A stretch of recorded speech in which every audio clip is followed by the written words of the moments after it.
again. Back again. I'm trying to find what we need to find, which is probably going to come up right up to the very minute of the, whatever.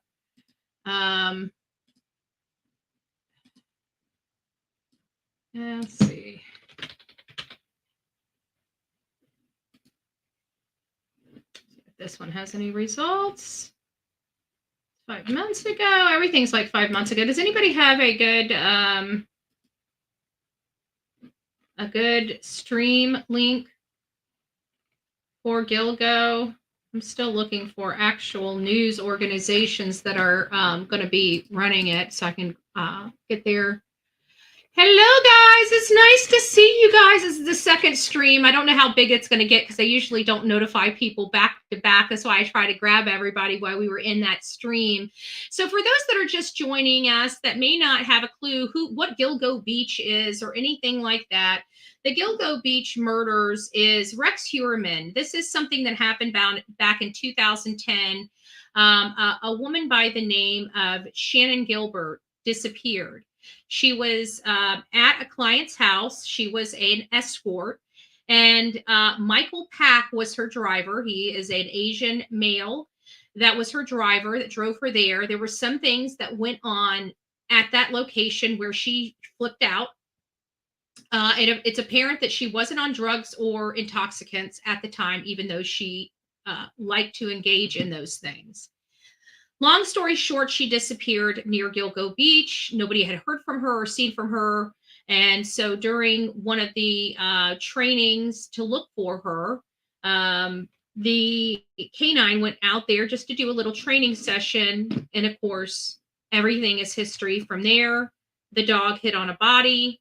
Next thing you know, they're digging up one body, another body is discovered, another body is discovered, so on and so on, to the point that multiple people in different states, some of them, their bodies were together, some of them, their bodies were scattered from island to island. It was just a really sick and twisted revelation that there was somebody out there in New York on Gilgo Beach killing escorts and basically burying them out there on the beach. There was some really weird stuff kind of going on. So it appears that there may be multiple people using this stretch of beach to dump bodies, multiple serial killers, one more sadistic and vicious than the other. Because there was one, like I said, body parts on different islands, right? There was one that liked, or the MO and disposal method was dismemberment, where Rex, the 4 that are attached to Rex Heuermann, are posed or staged. He took more care in them. They were more, he was more friendly. If it is twisted, I don't know how to say this. I mean, it sounds so twisted, right? You got one that's sadistic that just likes, tearing them from limb to limb. And you got the other one that wants to paint their head and lotion their skin, like Rex Heuermann. Okay, I'm being a little facetious, being a little, humorous, not so much. But you guys get the point. We got the Silence of the Lamb type guy, Rex Heuermann. And then you got the Chainsaw Massacre of the guy that had Peaches and Cherry, right? Or which wasn't Peaches and Cherry the ones that were limb to limb? I can't remember, but I definitely know Cherry. Cherry's Fire Island. I would definitely know her. I definitely believe that. And then of course there was the Asian male that was dressed in female's clothes also on the beach. But those seem to really be separated from Rex Heuermann. Rex Heuermann kept his kind of together. There were 4 bodies that were together, and this is the one that had the DNA from Rex, DNA from his wife, a belt that I think had RH on it or WH on it, something that linked to his family or something like that. He was no BTK killer. No, he wasn't. And that guy, we don't know what his method was. Did he obviously there was a belt, so he had some type of thing for asphyxiation based on just some of the stuff that they um, stated that they collected at where the bodies were found. And again, these were many, many years. But this is the kicker. This is the crazy part about this whole entire story is this case should have been solved so long ago. This happened. They started pulling these bodies out of Gilgo Beach in 2010, guys. 2010. It is 2023 when they made the arrest of Rex Heuermann. 2023, 13 years later. Why in the world would it take that long to do that, to make this arrest? Well, listen to this. This is New York, right? No flippin' shocker that there's corruption in the Suffolk County Sheriff's Department. Does that shock anybody? If it shocks anybody, please raise your hand and then smack it. Okay? So the person, the commissioner that oversaw that policing outfit, that law enforcement outfit, was corrupt. He was into drugs. He was into prostitution. I don't know how he got that position, but whatever he did, it went straight to this man's head. And he had so many things going on. He did not want the FBI finding that he literally stopped working with the FBI, leaving these because he didn't want to be busted for his nonsense. He let all these people go without justice because he was that corrupt. And thank goodness the people of that community wisened up. He moved on. They got a new police commissioner. That police commissioner put together this Gilgo Beach task force for these murders to find out and bring a conclusion to this case. And lo and behold, I believe it was May, if I'm not mistaken, May of 2023, maybe it was June. I can't remember, somewhere around there. They arrest Rex Heuermann. And then when we start reading, like looking at it, it comes back to pizza crust. He was caught over pizza crust. He threw his pizza crust away. They picked it up. They tested it. Boom, boom. Next thing you know, Rex Heuermann is, and the police commissioner said at that very first press conference that they did not want to pick him up quite yet. And I remember saying there was something that was triggering them to pick him up because they would have let this go. If he wasn't about to harm somebody else, they would have let this go. But I think it was that secret sauce that was going on that they had identified. The secret sauce being his wife and family are out of town. He's starting to use his burner phones. He's starting to pay close attention to the escort sites. He's starting to have conversations. He's starting to do this behavior, right? This behavior that's indicative of him about to have another victim. We all know how serial killers function, and we know it's almost like an addict. They have to do it. It's something that compels them to do it. Where are we on time? Has anybody found the link possibly to the press conference? I'm going to go to the DA, see if it's on their Facebook. We're going to go to the watch, Suffolk County.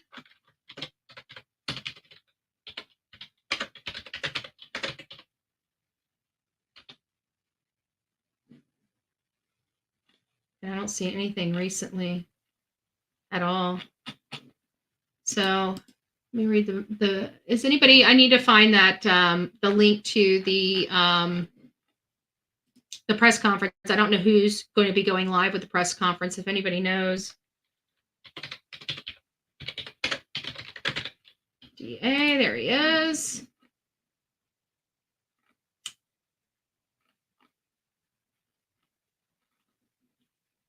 Okay.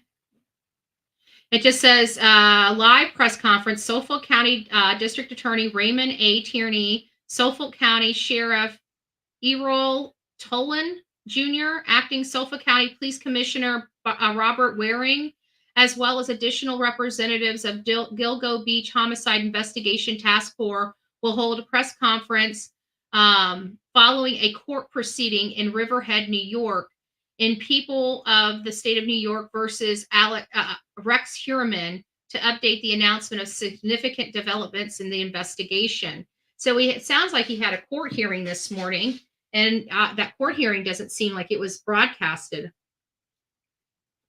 So I don't know. So this is going on in Riverhead, New York.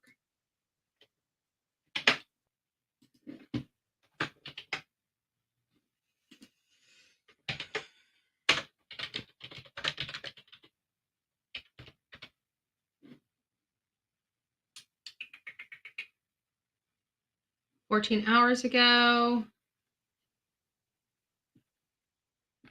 But I'm not finding it. So merch. Thank you guys. Thank you. Good morning, Connie. It's nice to see you. So I am just trying. Is any of my mods in the chat? Can somebody look on Twitter to find out if there is a link to the press conference? I would greatly appreciate any and all help in trying to find us a good link to hold this press conference, because to be honest with you, I know one is up, and that's why we are on this, because they're going to go live, but for whatever reason, I cannot seem to find the link. I've got 2 up here already. I've got Pix 11, I believe, and I've got 7 Eyewitness out there.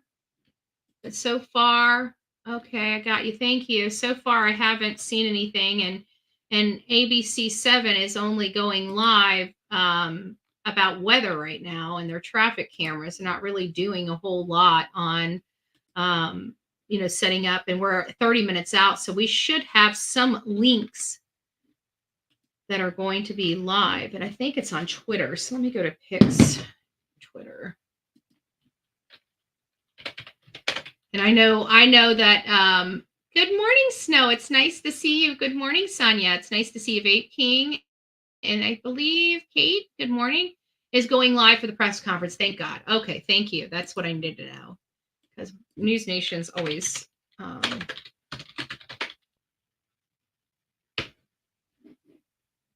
okay. There we go. Thank you. We got it. We got it. We got it. We got it. Watch live. Murdaugh team attend. Oh, that's going to be wow. We got 2 things going on. We've got the status conference, status hearing for Alex Murdaugh going on at the same time. Today's the 16th. I forgot all about it because I was going to go to this one or the 29th, and I wanted to go to the 29th. So we're going to be doing that. So let's go ahead and let's get us up. We got about 3 minutes before it goes live. I'm probably going to mute it. I will be honest with you, because I have my own commentary. Once I find where my link is, we have our own commentary on this channel. We will kind of go back and forth between the two if you're not familiar. That's just typically how we do it. I'm going to go ahead and put this up in the corner so we can all watch it while we're sitting here. It's on here. When it starts, it starts. And like I said, I'll have to mute it. But we do have it live today. Yes, it's going to be a busy day. And I still have all this paperwork to do. I'm going to eat my donut. That's what I'm going to do. If you guys, this donut has been sitting here since like 6:30. It's been sitting here for 3 hours. I'm going to eat it. And you guys are just going to have to watch me eat it. Oh my goodness. Donut. Just give me a badge, okay? Just give me the stinking badge. I've earned it. I've earned it. Coffee and donuts. And you wonder why I back the blue. You wonder why I back the blue. I'm double fisting here. I got Diet Dr. Pepper. Is it Diet? Yeah, I got Diet Dr. Pepper. I got coffee. And if I run out of all that and the pot of coffee, don't forget, I always bring the pot in here, right? I've got a jug of water too, okay? So I'm like, when I get ready in the morning and you guys see me in here and you guys see that back screen, you don't realize, like, I'm in it to win it. Like, we're here. If I need to sit here for 8 hours, the only thing I need is to have a bathroom installed in this office. But I think I'm going to eventually move into the bigger room because I've got it'll be much better for studio when I start setting up my actual studio. I'll build a bathroom because I've already got the plumbing back there. I just literally got to install it. So I'll have a whole studio. I could literally drywall the wall And I've already got a door on the outside. I could literally make that where I walk out of the house and around to my office. You know that what do they call it? The where you walk to work. I think I'm going to close off the door that goes in there just to force myself to get some exercise and walk around the house. I guarantee that'll work. I need to give up these first. So Gilgo Beach, let's go back to what we know about Rex Heuermann, about Gilgo Beach, about the Rex Heuermann case. We know a lot. Here's what I don't understand. I think this is what's perplexing to many of us, is why, we know that whatever serial killers like killing people, okay? It's like an addiction, okay? Where some of us have addictions to alcohol and substances. Some people have addictions to different types of acts, different types of pains.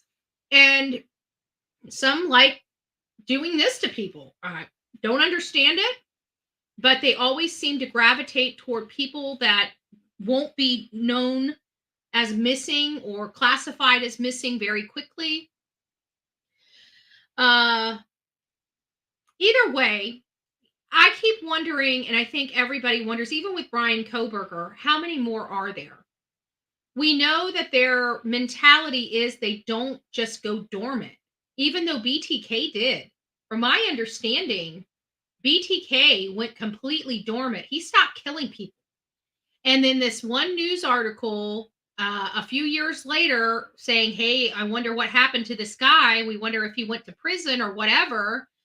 And it inspired BTK to come back out of the closet. And when he came out, it was ferocious. And he started taunting law enforcement. It was crazy. So I keep wondering and it's not really typical that they do that. Usually if they stop killing, it's because they're sick or incarcerated or something else. But that's the reason they're forced to stop. They don't just stop. So BTK is kind of a different character all in of his own, because he did act a little differently than what we would have thought. Rex Heuermann, I don't know if we're going to get that with him. And he traveled all over this country. He was an architect. He had an office in Manhattan. And if you know anything about Manhattan rentals, they're not cheap. They are not cheap at all. Even a small office has got to be freaking an arm and a leg in Manhattan, right? I mean, I don't know. Is there a cheap place in Manhattan? I mean, I don't know. If you're in the zip code of Manhattan, I just got to think that you better bring the bank with you. I mean, I don't know. It's just my interpretation. I've never been there. I don't know what it's like. It scares me. Okay, it's too rich for me. Where was he dumping these bodies after 2010? For the life of me, I just can't believe he just stopped killing. I felt like, and then we find out he has a timeshare in Las Vegas. The Las Vegas timeshare, seriously? That is like, escorts on call. Where are they? How many of those are gone? Where are they? Where did they go? Where did he put them? I just don't believe he stopped killing. I just don't. Who believes he stopped killing by show of ones and twos?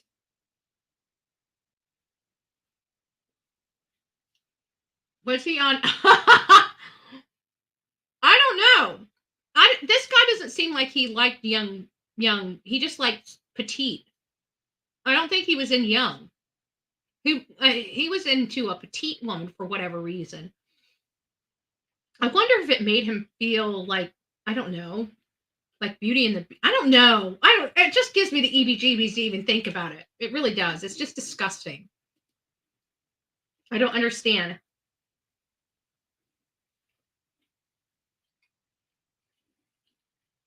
I can't believe News Nation has 1.1 million subscribers now. I remember when News Nation, nobody even knew who they were. I remember not even knowing who Brian Enton was. Brian Enton was just this little short guy Sweet as a button. He was so sweet, so nice. And I think at the time he had maybe 20,000, maybe less than 20,000 Twitter followers. I feel like I watched Brian Enton grow up.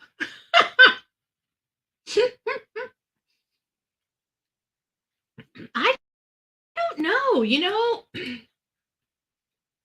I don't know if he was or not. It seems weird. Like they do have like these therapies, and I feel like they're treating these people like guinea pigs. Many don't know that they're going through and trying different types of therapies for these criminals and like pedophilia and stuff like that. They're really trying to find a way to cure it.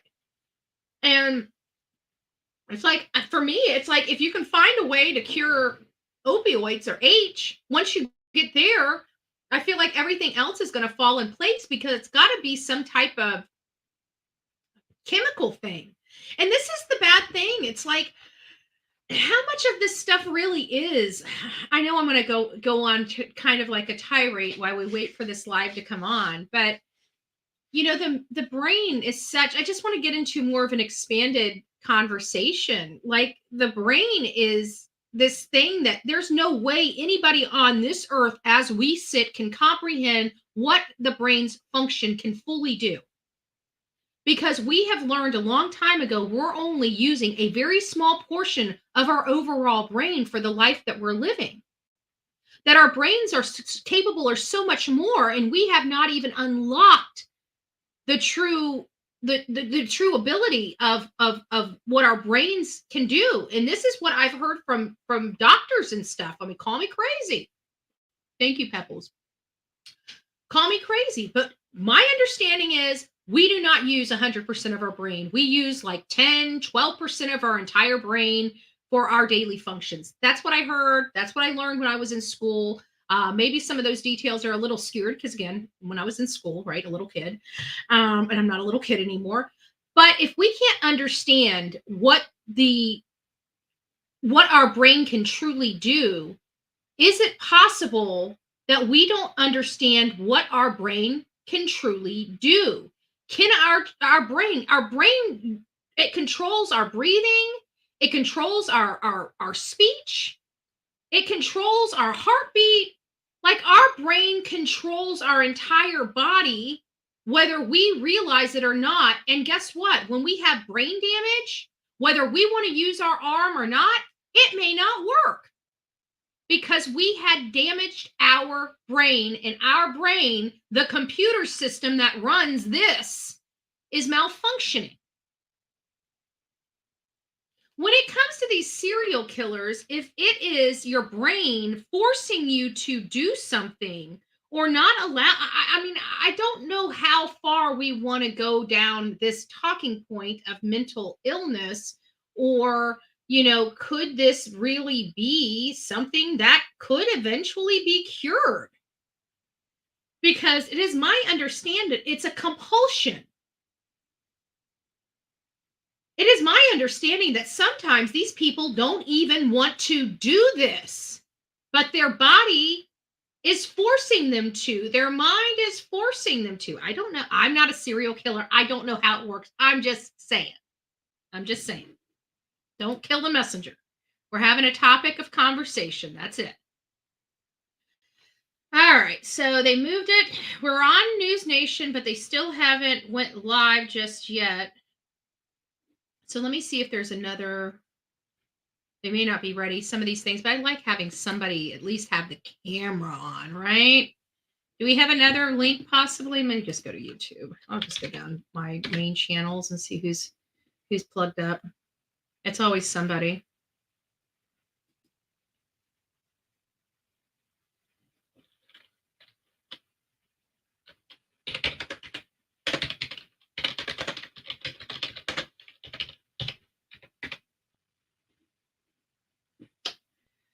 Okay, here we go. Is this from today? I'm glad I didn't switch it over. Okay. This is what I don't understand. When I look for something, I don't want crap that's from 6 months ago. I want the crap that just happened in the last 24 hours at the top. Like I can go down here and it'll show what I'm looking for, and it'll be from 3 months ago.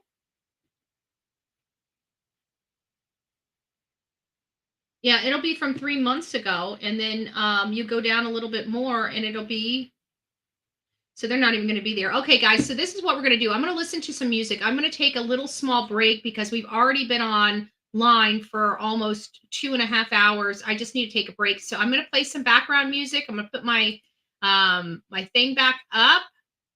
Hold on a second. Where's my virtual background? I like my virtual background being on. I want my space background. There we go. I like to feel like I'm out of this world. I need to stop. All right, so I'm going to go ahead. I'll be right back. I'm going to turn my I'm just going to move out of the seat and you guys can just see the empty seat. But I'll give you guys some background music until this starts. We have about 20 something minutes, but I'm not going to be gone that long. I just need to use the little girl's room and freshen up. So we'll play this song. No, I don't take shit. I got no love for the fakeness. If you wanna play tough and wanna hate this, I'll always show up.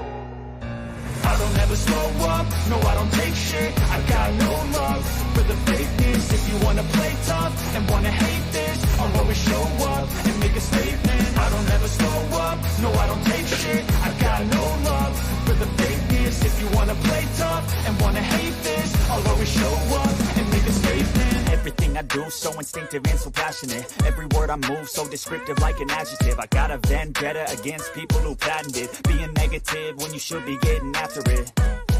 I got facts over tracks, isn't that spitting slow, spitting fast, I could roast, I could gas, think I'm okay at last, but I don't know if that can erase all the past and the pettiness, a reflection of the emptiness, hilarious, you think you're worth my time, you're delirious, mysterious, because you hide behind a fake exterior, inferior, you know I'll always be a bit superior, get off of me, this ain't no humble brag, I want you to hear words, you can say them back, I want you to feel free from the chains that last, and to believe in what you got, it was built to last, yeah.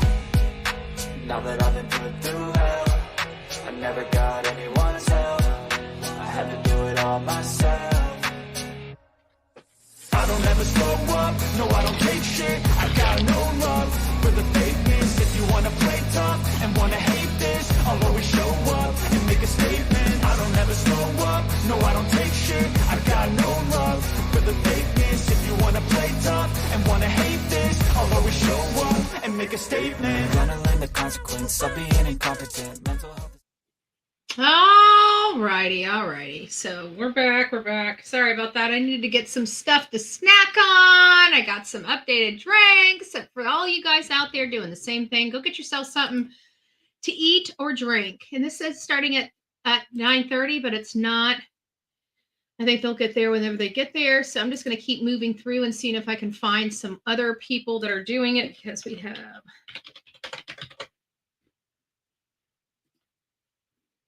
We'll get something.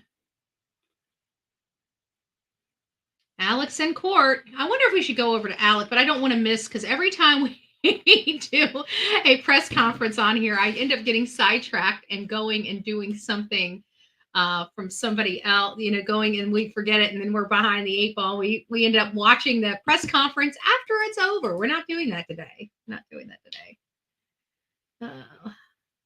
Oh, Rusty's up in the house. Serial killers. Let's see what old Rusty has to say. Serial killers are different and cannot be grouped together unless they work in a group. The psychology is connected with their sociology as well. Interesting. So but you know what? It still keeps coming back to me. Do these people really enjoy doing this to somebody? Do they feel guilt about it after it's done? Do they want to stop? I mean, because I remember when I was all, out there and stuff like that, I'd be ready to go pay my freaking electric bill, and I'm driving to the FPL store, right? Back in them days, you either had to take them a check or some cash, right? But you didn't really pay on. We didn't have really online payments there. Everything had to be done in person or by mail. But 20-somethings, we have to do everything in person because we're always late, right? If we're going to make sure our electric doesn't get off, we have to do it in person because we usually wait until like 5 days after the due date. because we're 20 somethings, right? Lack of responsibility. You're responsible. We have to learn. We have to get our electric shut off a few times to learn to pay it on time, right? One of those people. So I'm going to pay my electric bill and I'm driving to the dope man's house, right? Like, what the heck? How did I get here?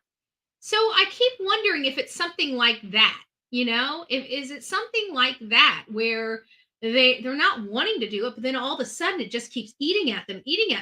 Their body's just doing this without them realizing, and it's like boom, boom, boom. Oh my gosh, how did I get here?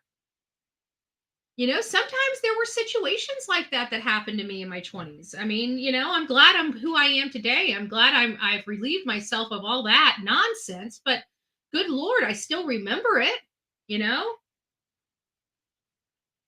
I still remember it. I believe it's an addiction that is constant. Yeah, but you know what? I wonder if it's how like there's like schizophrenia, how it's always talking to you if it goes untreated like I'm wondering if it's something like that where it's constantly always in your brain. It's not quite schizophrenia, but it's always there. It's like something, like the angel and the devil. You know what I'm saying? Like the angel and the devil. You'll be kind of because I'm here a lot by myself, and I've had this problem since I was 18 something, and I was working for the accountant firm. I talk to myself. Okay, I talk to myself a lot. Like I'll bounce things because it's just me. So I'll be like, so I'll be sitting here and I'm like, well, can I do that? And I'll be speaking out loud. I'm like, can I do that? But if I do this, I need to do this, and if I do that, I need to do that. Does this work? And so I'll sit back, and then at that point I might get quiet and be processing stuff in my head, but I do talk to myself, right? Not that that I'm talking back. I'm not saying anything, okay, folks. Okay, it's just one of those things where you talk to yourself. But I keep wondering, is this something that's where may not be schizophrenic, they may not be seeing things, they may not be delusional or having hallucinations, but is it something that's always in the back of your mind, sitting there constantly talking to him? Like, oh, she's good. She's good. I bet you if you do this, you'll never have to hear me again. Almost like a schizophrenic state. Is this a different type of schizophrenia? I mean, it's a legit question. I mean, I'm trying to understand it. If we believe that it is a compulsion, we have to think that it goes back to the brain. It has to do with the brain and the sequence and how the chemicals are being dispersed in the brain and how it's making your body feel doing this stuff. But I have to think that there's got to be something there.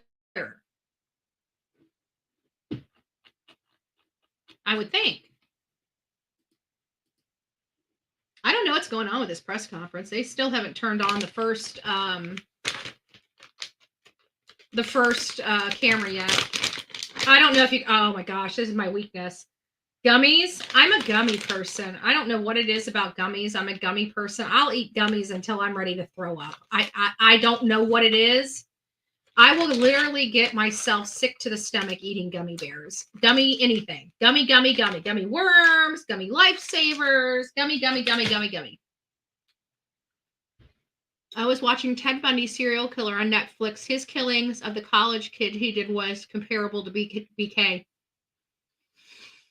Well, he was a little more sadistic. Like he was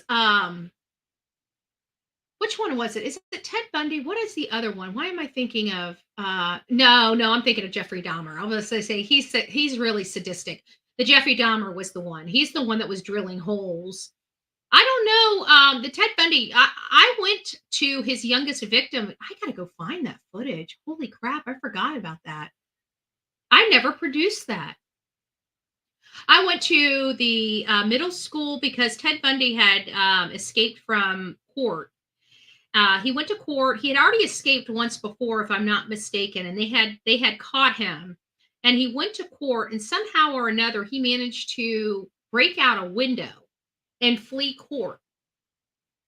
And after he fled court, I think it was within 2 or 3 days, he ended up abducting a 14-year-old girl from the junior high school. And as awful as what he did, like they ended up finding her in a shed. Golly, not too far from the school. I went there too, and I actually went to her gravesite. But I think she was 12. Maybe she was 12. She was one of the youngest. She was the youngest victim of Ted Bundy. She's buried over in Lake City, Florida, which is kind of closer to our panhandles, like right where you get on to, I believe, I-10 here in the north part of the state. But I did go over there and I did go check that out. And she was the reason why Ted Bundy got executed. Had it not been as horrible as the thought of her being abducted and the things that he did to her, um, the peace of mind is that she was the one that finally got him gone. And it's just a sad case. That guy's creep. The guy's a creep. Mm, mm, mm, mm. What other? Who else is out in New York? What other news do you guys have? ABC New York.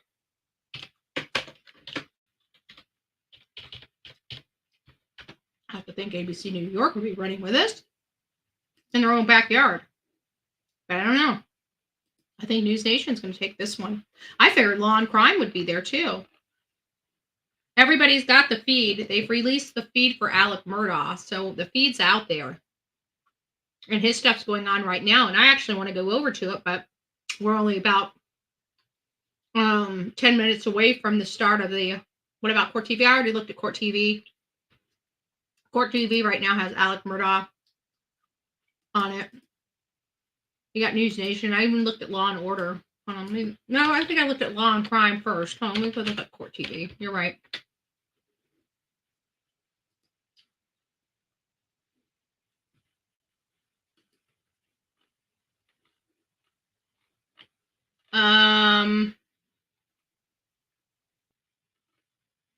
Court TV doesn't have anything going for their lives, which is awfully weird.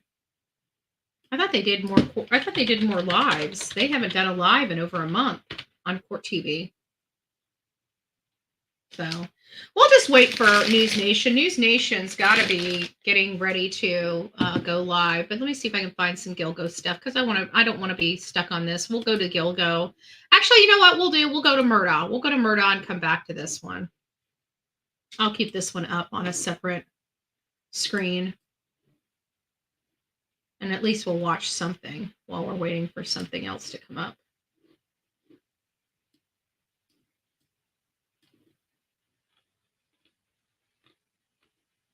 Investigators on Gilgo. Waiting. Always gonna be difficult. Okay, there we go. We'll watch this one for right now. And I'll be watching for the live feed in just a second.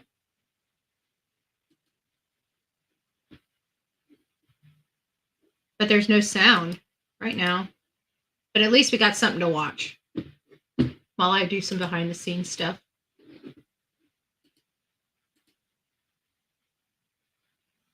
I don't know if they will get volume on or not. This is the case, for those that are tuning in, this is the case that we're going to be going at the end of the month on the 29th. His new motion for new trial hearing will be coming on. It's going to be like a 3-day hearing to see if he gets an opportunity to have a second trial. I'm praying that they didn't rise to their burden, but if they did, you know what? Shame on the clerk. She just cost the state of California millions and millions of dollars. It's just totally and wholly unacceptable. And I understand she wanted to capture the history, but she could have done it. They had to be the first people to get the book out. They had the book out in 6 months. She should have realized that, you know, she was going to have her perspective no matter what. But the question is, did she stick her hands on the scales of justice that affected Alex Murdaugh? And I believe that answer is yes.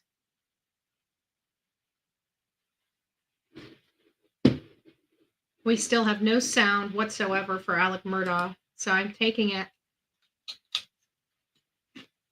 Sorry, guys, I'm eating chips. If you guys need to eat. It's now the time to eat. 10 o'clock. Let me see if I can get on. I hate having to search for these. I wish they would just tell us where these things would be, but never mind.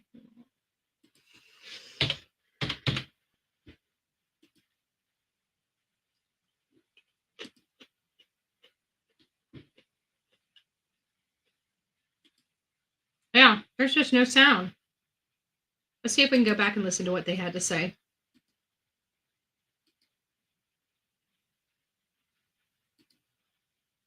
Oh, everybody's just there chatting. They haven't even started.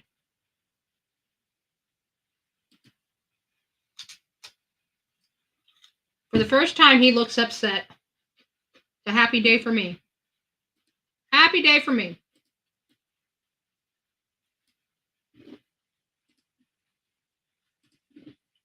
So no, it hasn't started with Alex Murdaugh yet. Nothing's started in frickin' Gilgo Beach. So they must still be in the excuse me. They must still be in the court hearing, because they said the press conference would be after the court hearing. We don't know what's going on in the Gilgo Beach court hearing. Dick Harpootlian and James Griffin just got into the courtroom, and you just saw Alex Murdaugh's face just start smiling. He is so happy that they're there. Oh my God, you guys are here. Thank you. I'm so happy you didn't fail me. You're here again.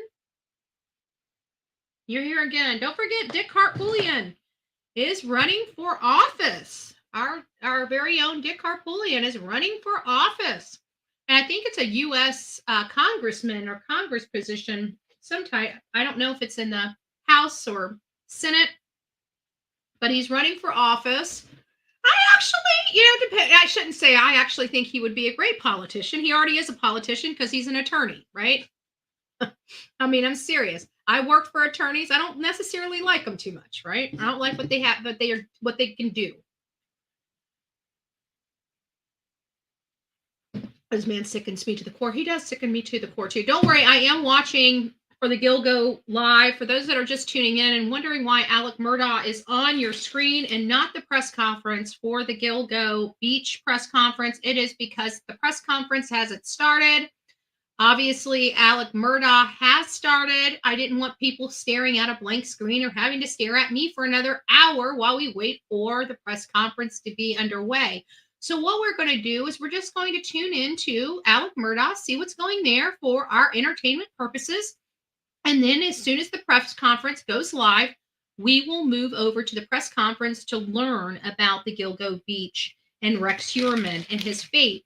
I have a funny feeling this has something to do with the fourth victim, Maureen Brainerd Barnes. I truly believe that he is being charged for her murder.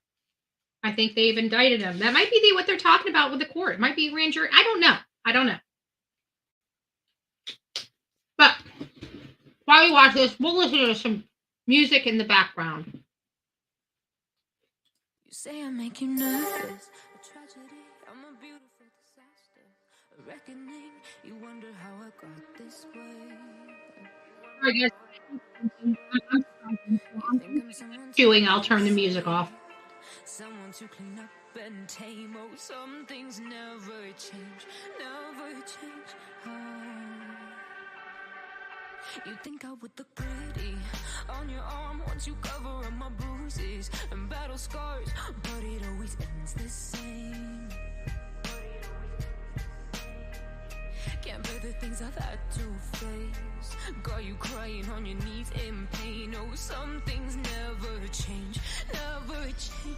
Oh, you'll break your back to make me feel again. Suffocate to make me breathe again. Lose your mind from endless pain. Some things never change, never change. Oh, redemption never came. I stopped us. All right, looks like we're getting started on one. We'll see how it's going to be working for the other. Here we go. News Nation's not coming in well. Let me go look at law and crime.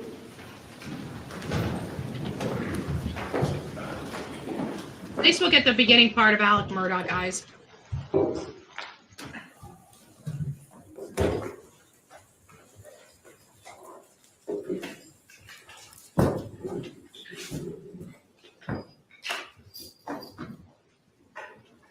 Okay, I'm going to use law and crime because theirs is coming in better.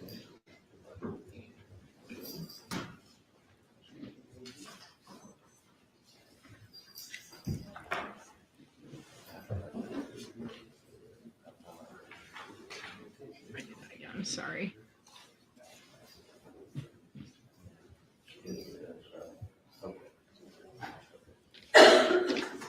Taking off the shackles. Taking off the old shackles. I don't know what's going on. It's 10 a.m. The News Nation hasn't started with the...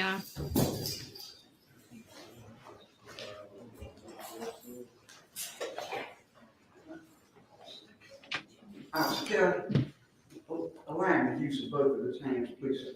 We are. Thank you.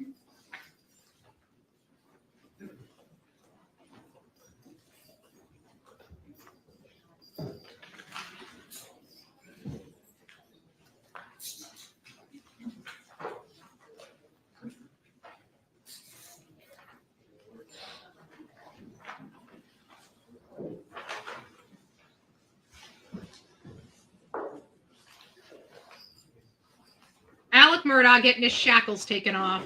What a scumbag. What a piece of, you know what, manure.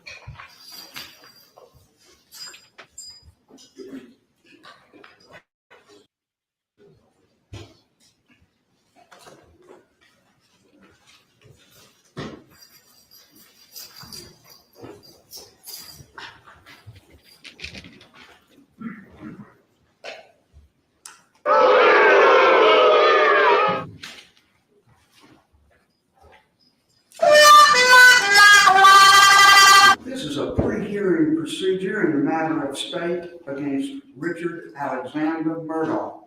Its case numbers 2022 GS 15-00592 through 00595.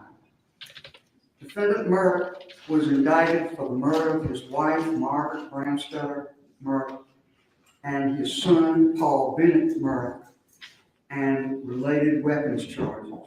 His trial began on January 23rd, 2023. The presiding judge was Clifton Newman. After 6 weeks of trial, on the evening of March 2nd, 2023, the jury returned a verdict of guilty on all 4 indictments, on which the defendant was sentenced on March 2023 to 2 consecutive terms of life imprisonment. Notice of appeals of his convictions and sentences were filed by defendant Murdaugh's attorneys on March the 9th, 2023 with the South Carolina Court of Appeals.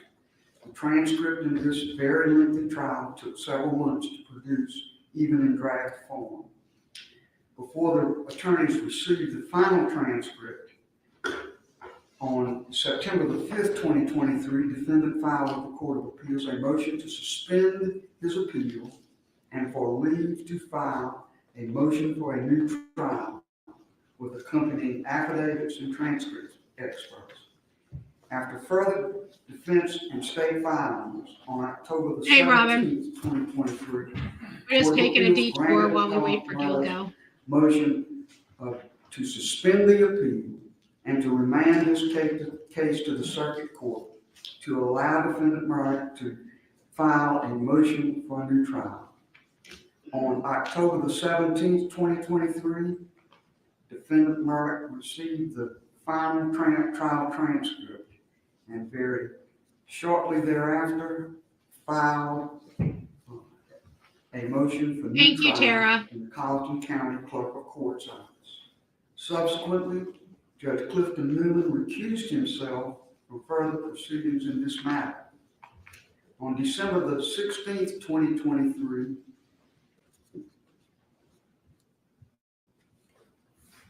on December the 18th, 2023, Chief Justice Donald W. Beatty signed an order appointing or directing that the Honorable Jean Hayford Toll, retired Chief Justice of South Carolina, be assigned exclusive jurisdiction for the limited purpose of presiding over defendant's motion for a new trial. I promptly contacted counsel in this case and set deadlines for briefing and arguments of the new trial motions. The new trial motions were set to be argued on January the 23rd, 30th, and 31st of 2024.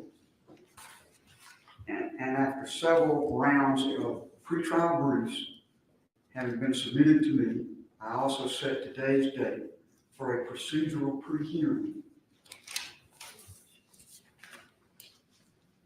Before I begin, may I say that we certainly welcome members of the media, and I thank publicly Attorney Jay Bender for agreeing to be the voluntary media coordinator for this matter, as he did for Judge Clifton Newman on the trial of this matter. Cell phones are normally not permitted at all in our courtrooms, but the press has been allowed to bring in certain cell phones and laptops and electronic devices because of the non-jury nature of this portion of the proceedings.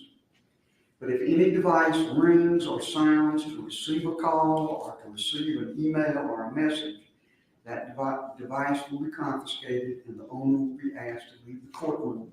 So please now, if you haven't already, check your electronic devices and be sure that they will not sound during the time these proceedings take place. Major topics to be covered today have been addressed by me and discussed with counsel in a short pretrial conference in my chambers. And counsel may have certain things that they will put upon the record as we proceed through these topics that deal with what should be covered. The first topic is an evidentiary hearing necessary at all? The state took the position that the answer to that was no. Obviously, the defendant not. I have set an evidentiary hearing because I felt like we had to have some brackets on the time we would spend on this matter. But I've made no conclusive decisions beyond that on matters affecting the arguments the state makes about the procedural posture of this matter. The next topic would be the burden of proof. Who has the burden of proof in this matter? And what must be shown to meet that burden of proof? And what must then be shown to contest what has been shown and proved? The third topic is procedural defects, most specifically a contention by the state that this motion is untimely. All right. Because So I'm just going to mute it just real quick. We're going to go back to her in just a second. But I did want to let you know that Gilgo Beach, I'm looking at their chat. It looks like it's getting close. So I'll try to warn you guys when we go to Gilgo, but it may be one of those things where I just switch you guys right on the middle of Alex Murdaugh. I'm sorry, but this is a Gilgo Beach live. We're just watching, getting updated on Alex Murdaugh while we wait. Thank you for your understanding. I note that at least one attorney in the room is an attorney for some of the jurors, and other jurors may have other attorneys. When I get to the portion of this discussion where we talk about specific witnesses, and if I am asked to hear from attorneys for the witnesses, I will at least consider that request. I don't know where we will be at that time in terms of what has been decided, but I would at least inquire about that. To that end, if you have not already, during the first break, be certain that all of you, the lawyers participating at council table, and any other lawyers that feel they may have some interest in the proceedings that would warrant comment by them, please give your cards or information about your contacts to our court reporter, Ms. Harris. With that, Mr. Harper, being your moving party, you may proceed. If it pleases the court, Your Honor, you've raised, I assume you want to go in the order in which you just. I would. Okay. You raised a number of legal issues from whether we waived, I mean, a number, I forget the order in which you just took them, but Mr. Griffin is going to address those in seriatim based on what you said just a moment ago. As to the witnesses and the jurors, I will be handling that portion of the argument today. Very good. Mr. Griffin, we'll hear from you now. Yes, thank you, Your Honor. The first issue that you've asked us to address is an evidentiary hearing necessary?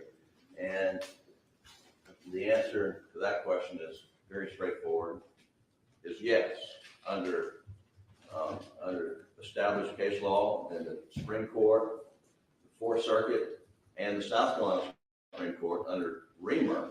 A Reamer hearing is absolutely necessary where there has been credible evidence presented that there's been an improper third-party contact with the jury prior to their deliberations that frankly, whether it goes to the merits or not, a Reamer hearing is absolutely necessary. And we believe that the Court of Appeals decision in this case contemplated a Reamer hearing. And in a Reamer hearing, evidence is presented as to what outside influences, if any, were brought to bear upon the jury. We have, in our motion for a new trial, submitted affidavits of one deliberating juror, one alternate, and then another affidavit of a witness to an interview of an alternate, and all three statements are consistent, and in that they heard Ms. Hill, the clerk of court, prior to deliberations, and frankly, before the defense put on their case, Ms. Hill instructed, do not be fooled by the defense. That's what the sworn statements say. And secondly, before Mr. Murdaugh took the stand, Ms. Hill advised one deliberating juror and two alternates, at least, watch his demeanor, which is an implication of, he's going to lie. And so then the question becomes, factually, did those contacts happen? And then, we proceed from there as to what the burden of proof is after that. But the threshold, are we entitled to the evidentiary hearing? The law is crystal clear that we are. Thank you, sir. Mr. Waters? All right. I just want to let you guys know that it sounds like the fourth charge has been levied upon Rex Heuermann. Necessary. The state certainly understands that. It is incumbent upon us, though, based on the law, to preserve our arguments as to procedural bar, and those are twofold. And the first one, of course, is that a motion for a new trial must be filed within 10 days of the verdict, unless there's after discovered evidence. And I think an initial inquiry that needs to be determined is when the defense first learned of these particular allegations in conversations with the defense, and they said they're going to give me an answer, that they may have had conversations with juror 785 prior to her being represented, which was only a couple of days after trial. So if that is the case and they were aware of these allegations, then we would want to argue to Your Honor and preserve the issue that this is not after discovered evidence and that there's a procedural bar in that regard.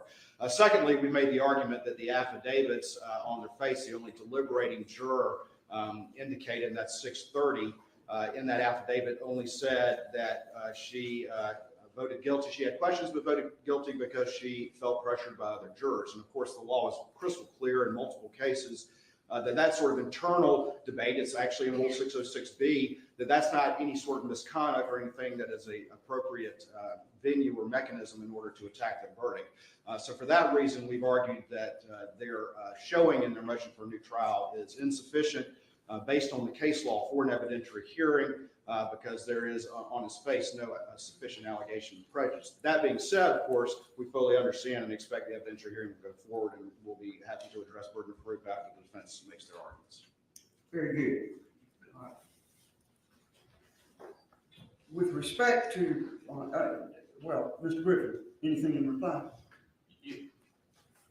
Your Honor, it does not appear that the state takes a position contrary that a Reamer hearing is required. They're arguing that we have sort of waived the right to that hearing. There's no evidence of the record of that. I can assure the court, we did not know of this information within 10 days after the trial. And when we learned of it, we promptly acted. Well, in conversations with Mr. Harpootlian and Mr. Griffin, they were going to actually look into that and look at their paralegal's notes. So I fully rely on and trust the defense to give me a fair answer to that question. And then again, if there's an issue to be raised, we would raise that. We're not conceding anything. We just wanted to preserve our procedural issues. I don't think we need to go back and forth many times about this. I think I understand your position. Here is my position on the matter. First of all, I am not conducting a Rimmer hearing. Rimmer is a 1954 decision of the United States Supreme Court that deals with the question of influence of the jury and a motion for a new trial on the basis of after discovered evidence of that influence. I rely on the South Carolina decision of our Supreme Court authored by Justice Kittredge, State versus Green. And the Green decision specifically says that Rimmer is not the guidance that South Carolina trial judges should look to in conducting hearings on after discovered evidence. Now, that says nothing about what the burden of proof should be, and I don't intend to say anything thereby. But I do intend to tell you right away that I will be relying on South Carolina's jurisprudence and South Carolina's jurisprudence specifically on what must be proved in a hearing of this nature and who bears the burden of that proof. All right.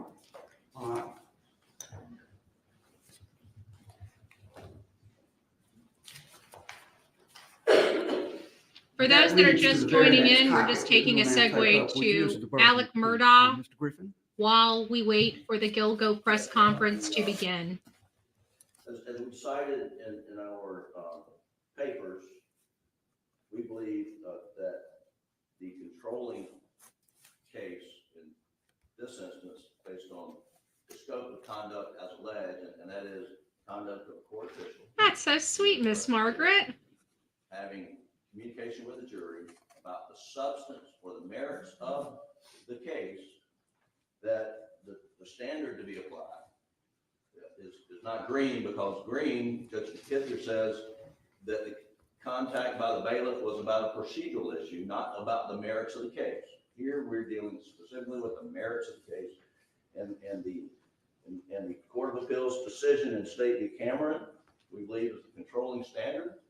And in State v. Cameron, and that was decided in 1993, and the court says, in citing Holmes v. United States, which is a Fourth Circuit opinion, says in this case there was a private communication of the court official to members of the jury, an occurrence which cannot be tolerated if the sanctity of the jury system is to be maintained. When there has been such a communication, a new trial must be granted unless it clearly appears that the subject matter of the communication was harmless and could not have affected the verdict. Now, we strongly believe that is the standard. Is the question of, was the subject matter of the communication harmless and that it could not have affected the verdict? And we are, that's our position on the standard. Your Honor, if Your Honor looks to a different standard, we believe that State v. Green, the measure of State v. Green, you can't look just at Justice Kittredge's opinion. You have to look, because he complimented the Court of Appeals decision. And the Court of Appeals decision absolutely applied the Reamer standard of the burden of production is on the defendant, but when the defendant produces evidence of a substantive communication to the jury by any third party, that's what Reamer is, by any third party, that then there's a presumption of bias, and that the state then has to overcome that presumption, produce strong, clear and convincing evidence that it was harmless. And that was the standard that the Court of Appeals applied to State v. Green. And in State v. Green, the Court of Appeals says that this is the standard of the Fourth Circuit, and we follow the Fourth Circuit law in this area. Now, Justice Kicker says that the communication by the bailiff, which essentially said, if you're deadlocked, which they never were and never became deadlocked, then the judge may ask you to stay locked. I mean, that was the communication by the bailiff in Green, and Justice Kicker says that did not go to the merits of the case. Justice Kicker didn't throw out the Reamer presumption standard in State v. Green, Your Honor. And it's important, the Court of Appeals decision looking to the Fourth Circuit, because as Your Honor knows, this case, and I would encourage the court to look at the Holmes decision out of the Fourth Circuit, which we cite, which applies Reamer. It applied Reamer in a habeas corpus case when they said Reamer is the clearly established law in the Fourth Circuit. And it vacated a death penalty conviction out of North Carolina because the North Carolina courts did not follow Reamer. And so the Court of Appeals decision. So while he's doing his arguments here on the Raymer argument and what have you, I just wanted to let you know I am looking at the live. The live through News Nation has not started yet. We did learn from Fox News that it is fact that he has now officially been charged with the fourth murder, Maureen Brainerd Barnes. So I do know that they're going to have a press conference because the DA put it on his public Facebook page that they're doing it, but they were going to do it after this morning's proceedings. So it is my understanding that the Gilgo Beach hearing is either going on or they're just getting collected now to be doing this press conference. But it is a press conference that the DA's office requested themselves to be conducted after the Gilgo Beach hearing. But I did get word the fourth victim has been charged. Rex Heuermann has been charged with the fourth victim.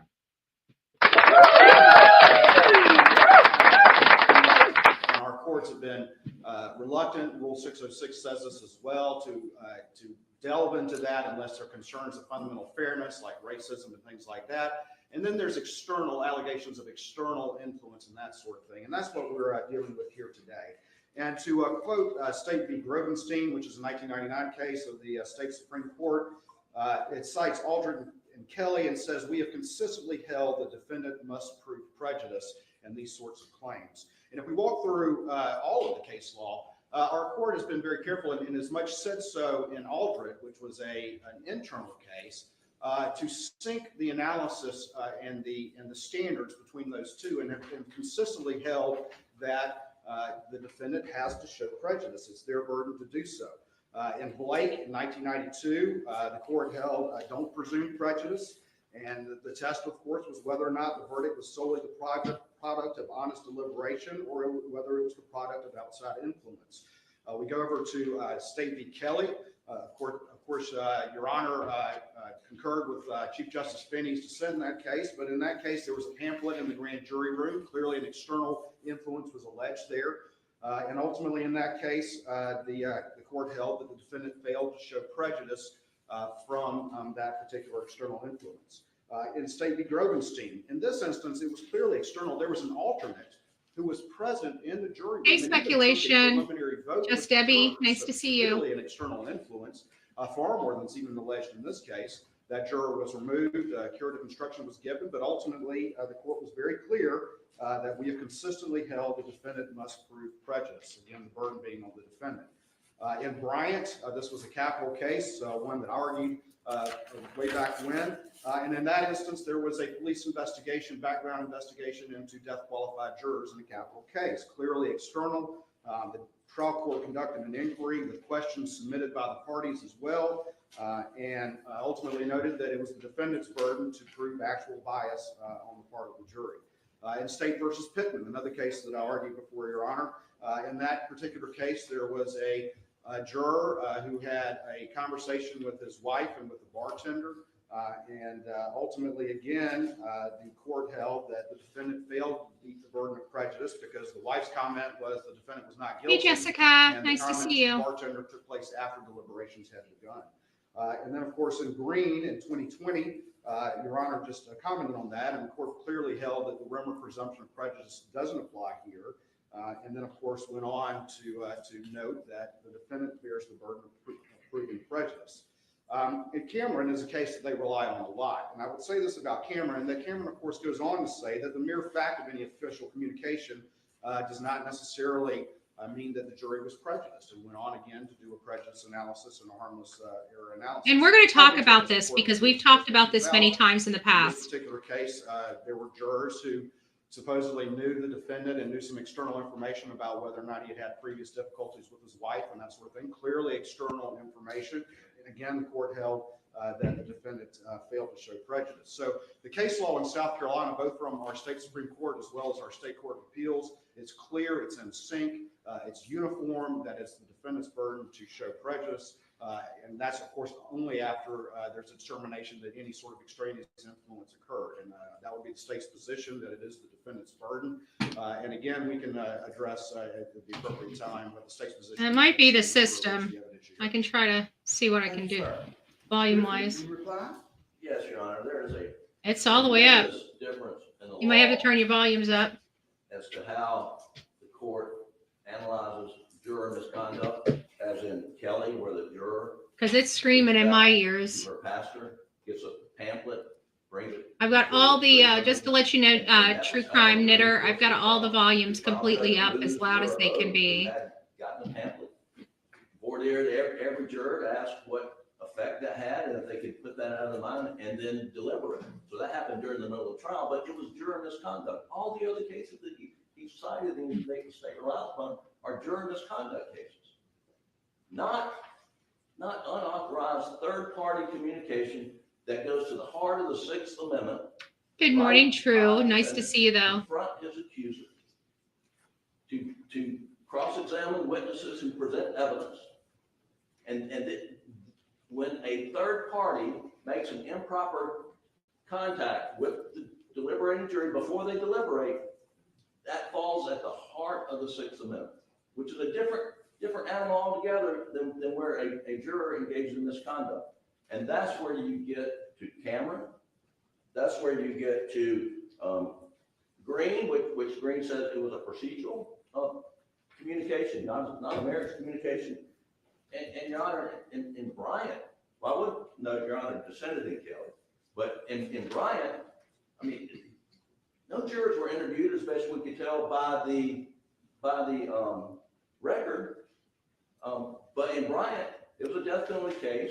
Law enforcement, I believe it was Horry County, were out questioning the jurors' relatives and friends and trying to get their belief as to what they believed in the death penalty.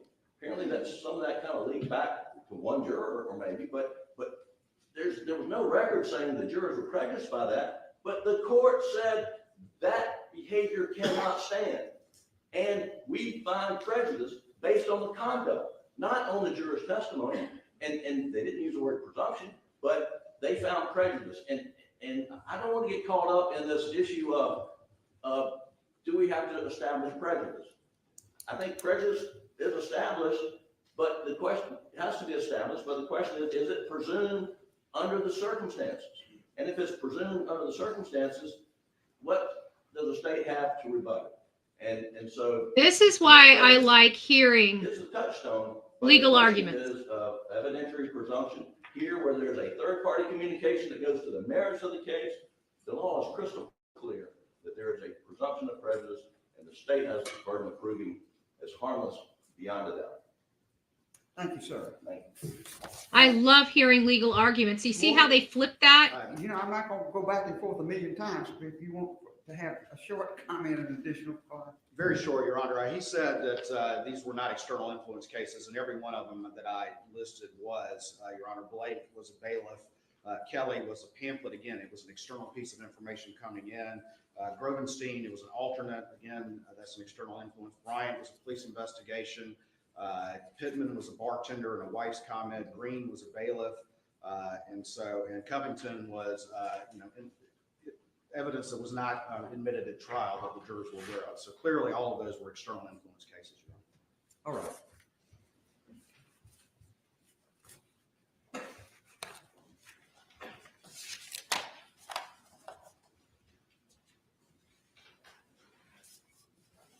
I do not regard State versus Cameron as the guidance that needs to be used by me. We still don't have anything on the Gilgo, but I've got it. I'm watching it as we watch Alex. So as soon as it comes on, we will be moving over to the Gilgo Beach stuff.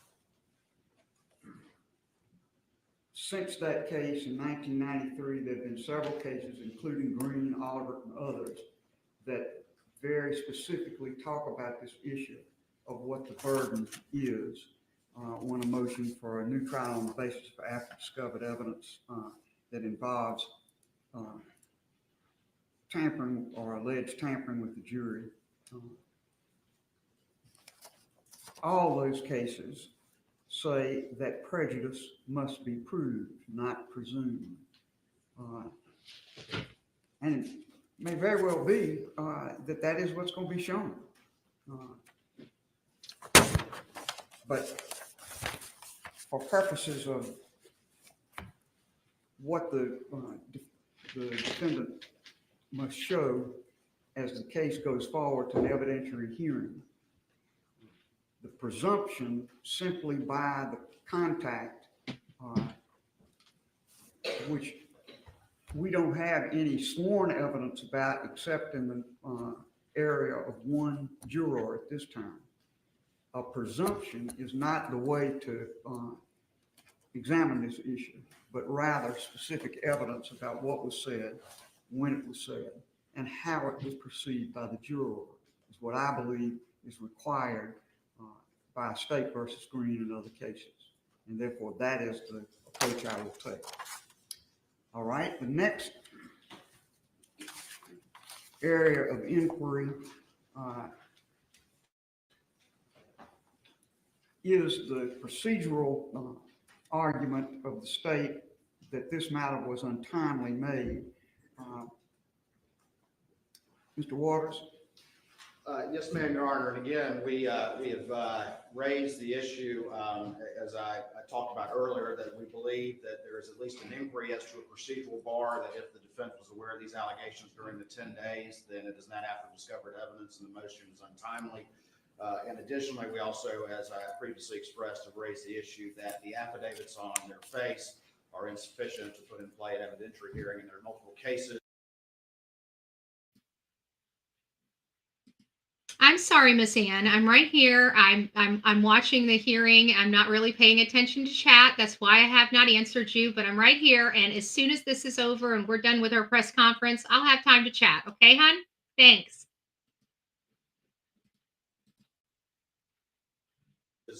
That have in the state that have held, I think Yarborough is one of those that have held that where that showing was not made, that the trial court properly denied an evidentiary hearing. So we would just preserve those issues, understanding the court's plan or procedure that you previously expressed. All right. Ms. Griffin or Mr. Harpootlian, let me say that I will say to the defense, to the state, I believe that issue needs further exploration, so I am not prepared to rule that this matter is untimely in the least. We're going to have a hearing on this matter, at which time this issue will be further explored. So the state has preserved its position, but you need not argue about that matter at this time. Thank you, Your Honor. And now the matter that to me is the heart and soul of what we're doing today is the witnesses, the exhibits, and the procedure needed with respect to the witnesses. And the witnesses, at least, are the jurors and the clerk of court, Ms. Hill. What I'd like each side to explore with me is how those witnesses should be presented, who should present them, and how they should be questioned, and whether there are any brackets or limitations that should be imposed on what these witnesses are asked. And I will begin with the jurors. which is really the heart and soul of the matter. Other witnesses are very secondary to the first issue, which is the jurors themselves. Mr. Harpootlian, you are the moving party, and you may proceed. Your Honor, we agree all 12 jurors should testify. I think both sides agree, Your Honor, the question of jurors. The only question is, not only question, but the first question would be, as Your Honor questions these jurors, would you, in all the cases the judge questions the jurors, would you want suggestions from us as to what additional questions after they respond to your questions, that raise additional questions? That's number one. Number two, each one of these jurors, except of the original 12, I think all have been interviewed, maybe two have not been interviewed by SWED and given statements, recorded statements. The rest have all given recorded statements. And then SWED prepared a memorandum of interview.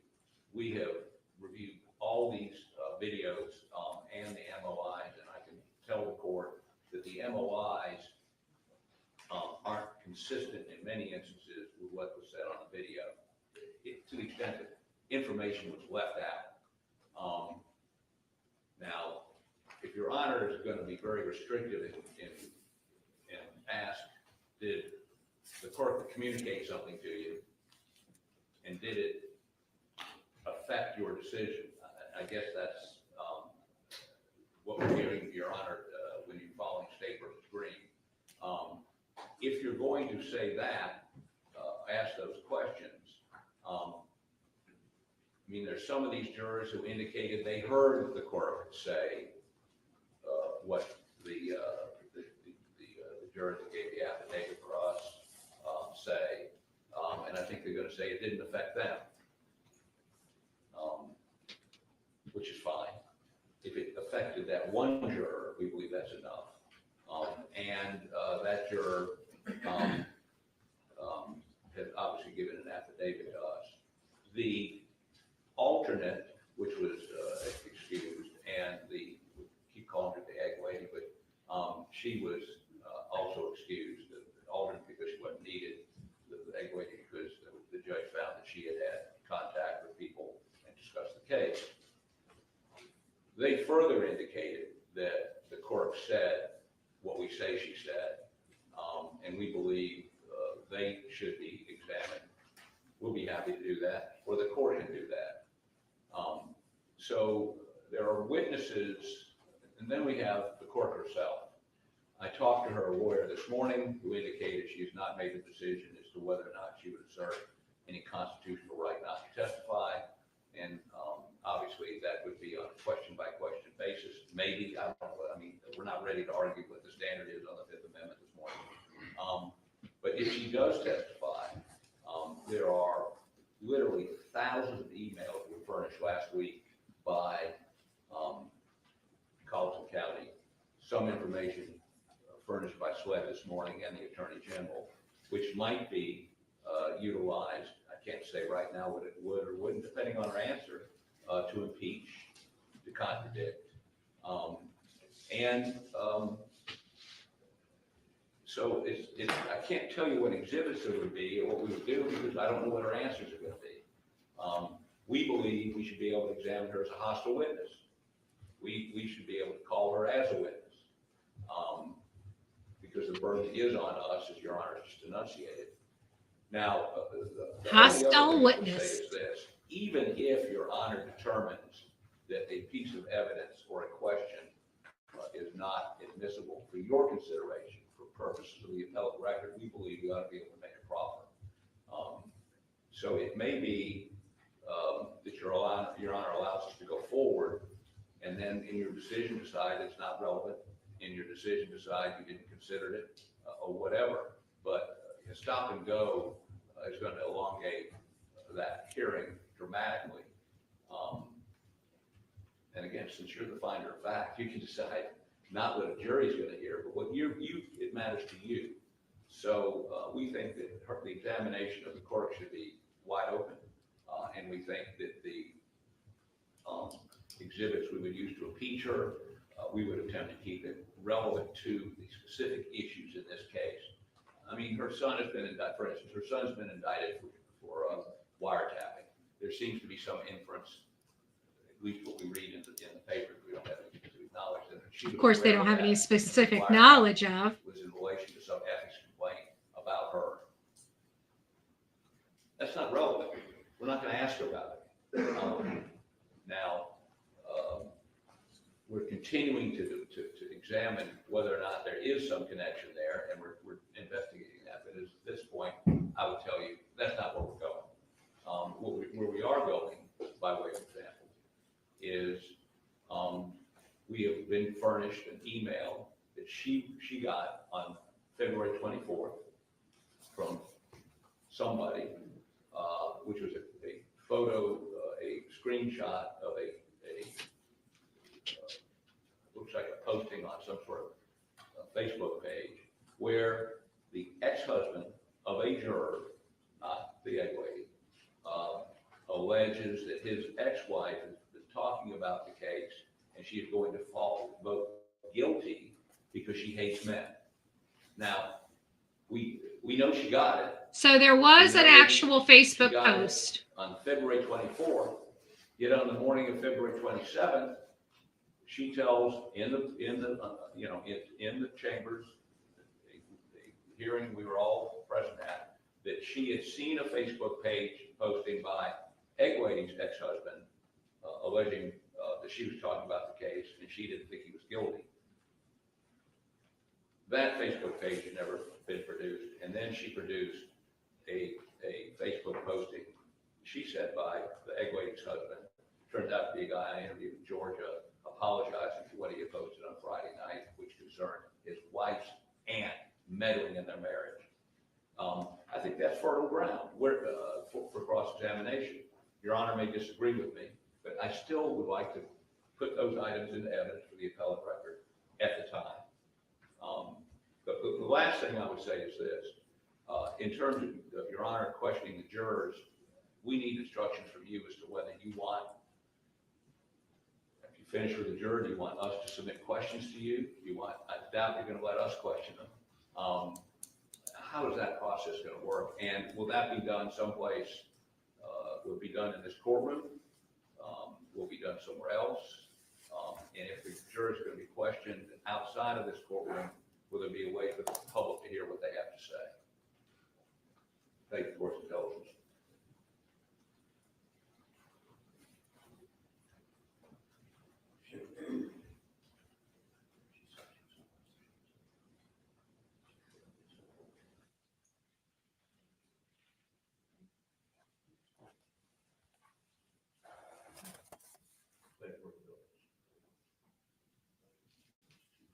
Well, we'll see what he's got to ask them. And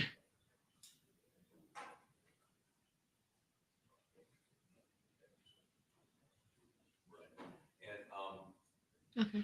Mr. Griffin rightly points out, it's not just what they heard, may have heard from the court, but did any of the other jurors, for instance, Egg Lady, we keep calling her, gave an affidavit indicating Becky said things like, don't be fooled, watch the body language, watch body language testifies to Mr. Murdaugh. Did she relay that to any other jurors? It's not just what, I mean, did the sitting juror or the alternate in the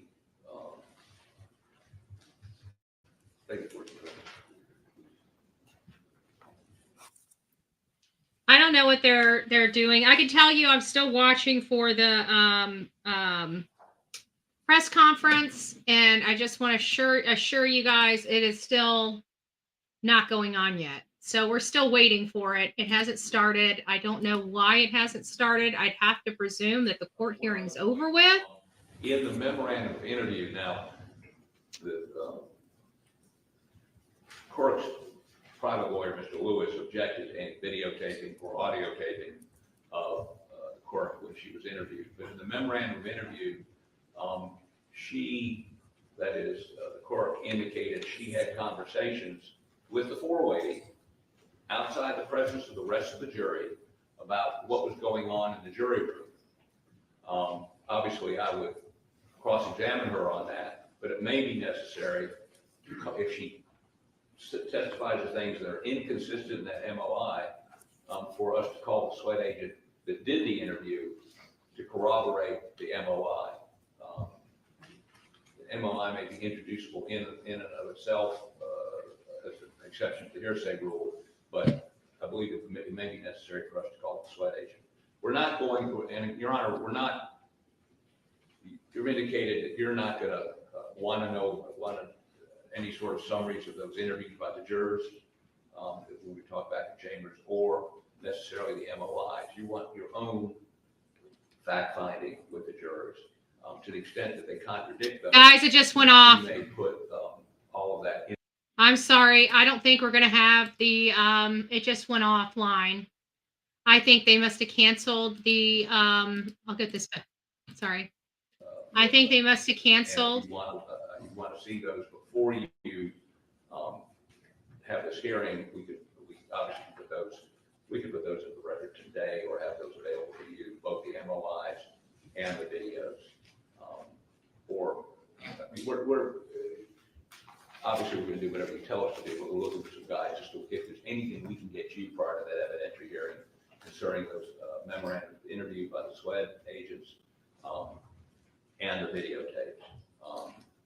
Whatever you instruct us to do. Thank you for some intelligence, Phil. Thank you.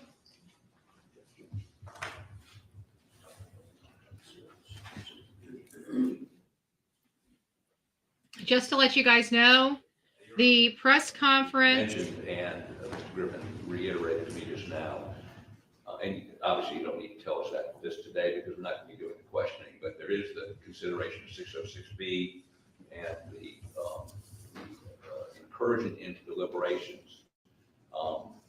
At some point, we don't need to know that today, but at some point prior to you questioning the jurors, we'd like you to enunciate what your position is on that. You're going to have to outline that a little bit more for me. What part of 606B are you discussing? Well, it says, if I can find my glasses. Upon an inquiry into the validity of a verdict or indictment, a juror may not testify as to any matter or statement occurring during the course of the jury's deliberations or to the effect of anything upon that or any other juror's mind as or emotions as influence a juror to assent to or dissent from the verdict. All right, so and what are you saying that imports for this proceeding? Well, I mean, for instance, if we prove to you that the court said, do not be fooled, or, watch Murdaugh's testimony, watch the body language, inferring he was lying, he will be lying. One of the issues is if the juror who sat during the deliberations and said that the court said that, did she discuss that with any other jurors? Did she infect the jury? Does this allow you to do that? Well, you certainly, if you go to 606B, it gives you some guidance about that. It says, an inquiry into the validity of a verdict or indictment, a juror may not testify as to any matter or statement occurring during the course of the jury's deliberations or to the effect of anything upon that or any other juror's mind or emotions influencing the juror to assent or dissent from the verdict or indictment or concerning the juror's mental processes, except a juror may testify on the question whether extraneous, prejudicial information was improperly brought to the jury's attention, or whether any outside influence was improperly brought to bear upon any juror, nor may a juror's affidavit or evidence of any statement by the juror concerning a matter about which juror would be precluded from testifying be received for these purposes. I take that to give us the guidance we need about the parameters of the questions. But if, again, if the juror that gave us the affidavit, would she be asked, did you discuss that during deliberations? Can she do that?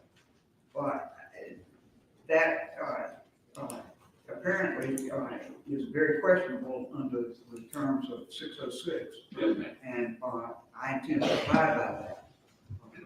The way those questions have been asked in many cases I have reviewed is to ask the juror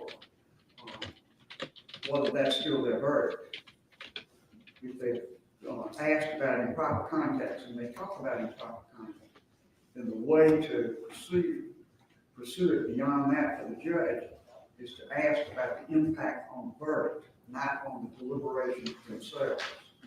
That may be a small slice of difference, but I think it's very important to understand that no one, not myself or anyone else, is going to be asking the juror about the specifics of their deliberation, and the rule is quite clear about that. Okay. And is it clear that you will not be using the SWED interviews or MOIs to attempt to impeach? I told you when that was brought to my attention in our Chamber's conference this morning, I haven't made my mind up about that. I don't know what's in those summaries or anything else, and we're going to have to discuss that. But again, I'm the one doing the questioning at this point in our group. Yes. Yes. And I'm trying to see what you all are asking, and I'm going to go to the state now and see what their reaction is to what you said. Thank you, Your Honor. Mr. Waters? Thank you, Your Honor. May it please the court. Your Honor, again, we would concur with what Your Honor just said about Rule 606 and, of course, all the cases that we've talked about and the need to show prejudice. And obviously, when you're talking about external influence, that prejudice, which will be an appropriate subject of inquiry to the jurors, is whether or not there was an impact on the verdict. And we, of course, have suggested to Your Honor, not only based on the cases, that should be judicially conducted in a manner that protects the privacy of those jurors and that protects the privacy of their identities. These jurors, were drafted in the service, and this inquiry, of course, has to happen, but it needs to be conducted in a manner that respects their privacy and should be, of course, judicially conducted. We have suggested those two questions. If we look at the Bryant case specifically talked about the fact that depending on how the examination goes, there could be questions suggested by the parties. And obviously, I think we would need to cross that bridge if and when that bridge needs to be crossed. And that starts with the court's inquiry to those jurors. And only if something arises that needs further inquiry could that be addressed at that point. And that could be even a discussion from counsel with the court as to what additional questions may be proper. When the state first became aware of these allegations, the first thing that we did was have SLED do an independent investigation, and the goal was good, bad, or ugly to get to the bottom of what, if anything, happened. And the result of that is why we're still here today. And that is that in speaking with the jurors that spoke to us, that the balance of the evidence, as well as in talking to the clerk staff, was that there was no impact on any verdict. There was nothing unprofessional or untoward that happened that had any effect on the verdict. And so when we did that inquiry, and that is what the jurors said, that is why we're here today, and that's what this hearing is going to address. The only juror that we have is the one who filed the affidavit. That's 630, and even she, or that person, only said that she, eventually voted guilty because she felt pressured by the other jurors. Did not even mention any external impact. And so unless she's going to change her story, that is what was in her affidavit. So the balance of the evidence is the reason why we're here today and why this hearing needs to take place. Your Honor, as far as inquiry to those jurors, again, there could be a need that the parties would suggest questions, and it could be, depending on how things go, that the affidavits or maybe even the recordings, all of which have been provided to the defense, the full recordings of those interviews of any potential witness in this case have been provided to the defense. It could be that issues could arise from either the state or the defense as to impeachment, and we can address those issues as they arise under the appropriate rules, 608, 613, and the like, dealing with not only prior inconsistent statements, but other evidence that would be properly impeachable.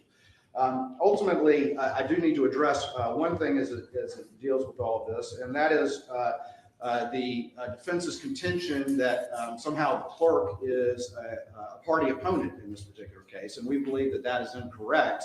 Obviously, there is a hearsay exception or a non-hearsay determination. Morning, in honey. the evidentiary rules, I believe in 801, that excludes statements of a party opponent. But just because the clerk is an elected official and of the state, that does not make them a party opponent in the way that term is defined. A party opponent is an active litigant before the case, and that is, I think, different. So we would certainly say that the hearsay rules would still be in effect as it relates to Ms. Hill and any testimony that she may provide. I know there's been some discussion about the order in which the witnesses Hey, may be Pat, nice called to and see whether or you. not Ms. Hill would be a hostile witness. And obviously that's under Rule 611 and I believe C, which will allow leading questions, if a person is hostile. I think, again, at this point, I don't know that any showing necessarily has been made, but I understand the defense may raise that point and we may have some arguments at that time. But I don't know that there's been such an identification between Ms. Hill and the state that would allow her to be identified as a party. I think that's far out of bounds, but also that she would be applicable to allow defense leading questions under 611C. Your Honor, in looking at the type of examination that would need to happen here, and again, the issue also arose of the Fifth Amendment. And I know that the defense would like to brief that issue, and we're happy to respond. We don't know exactly how that might arise in the course of any examination. We need to cross that bridge again when we get there. We would say, though, that the Fifth Amendment is question specific. And so, again, it may be something that this court has to rule, as is in any sort of evidentiary presentation, question by question, based on any objection by the parties. Thank you, It's Karen. kind of hard to say that exactly what a blanket position would be until we actually get to that determination. Ultimately, the defense referred to some information provided this morning. Actually, both sides exchanged last night their communications with the clerk during the course of the trial. So both sides did that last night. And there were a lot of communications with the defense as well. And so, again, I just want to point that out that there's any sort of allegation or insinuation that the state's not providing information. We've been very diligent about providing any and all information to the defense. And if any additional information arises, we will continue to do so. But both sides exchanged that last night. And of course, there's been some reference in their filings as to emails that were forwarded from the clerk to me and to my paralegal. And they've actually even listed me on the witness list. And Your Honor, as we have had a chance to peruse the defense communications with the clerk, there was just as much communication and offers of help. It was just a uniform across the board courteousness that's reflected from those. So we think that that's a non-issue. And we think that should not be something that arises during the course of this evidentiary hearing, at least as it would require communication from or testimony from attorneys. Your Honor, ultimately, as we look at the inquiry that will need to be conducted, as the state has made clear, it starts with the jurors. And only if something arises in that inquiry, further inquiry to those jurors may be necessary. And that could be in discussion with the parties, as I've stated before. And then I know Your Honor has indicated the clerk should testify, and we certainly understand that. The clerk filed an affidavit denying any of these allegations. And so, again, as we address the clerk's testimony, the state would have objection to some of the information I believe the defense would propose to examine her on. We believe that an inquiry should be limited to what is appropriate and relevant impeachment, but not should be just a far-ranging fishing expedition or full inquiry into a lot of subjects that have come up since the trial that we believe are not relevant to any inquiry that is before the court here now. Obviously, rules 404, 401, 402, and 403, as well as, which of course address relevance, and 403 objections, 404, which addresses other crimes or wrongs or acts, Rule 606, 608, which addresses inquiry into other specific acts and impeachment, and Rule 613, which talks about prior inconsistent statements. All of those rules potentially could come into play depending on the nature of the testimony and the nature of the inquiry. But there have been allegations since the trial about the book about this wiretapping case, about investigations into alleged use of office for improper gain. But again, all those are subsequent to the trial. And so again, depending on how the testimony goes, the state would raise appropriate objections at that time to limit the inquiry to what is appropriate for what is before the court we would submit. And that is what occurred during the trial. So we would make those particular evidentiary objections as things developed.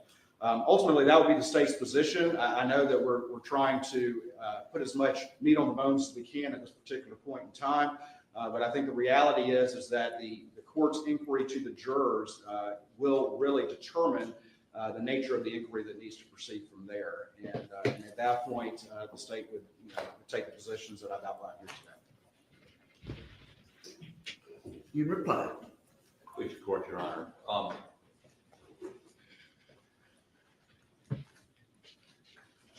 404, I find it somewhat ironic. The state is quoting Rule 404, Your Honor. One of the exceptions to 404, I noticed would be surprising to Waters, is motive.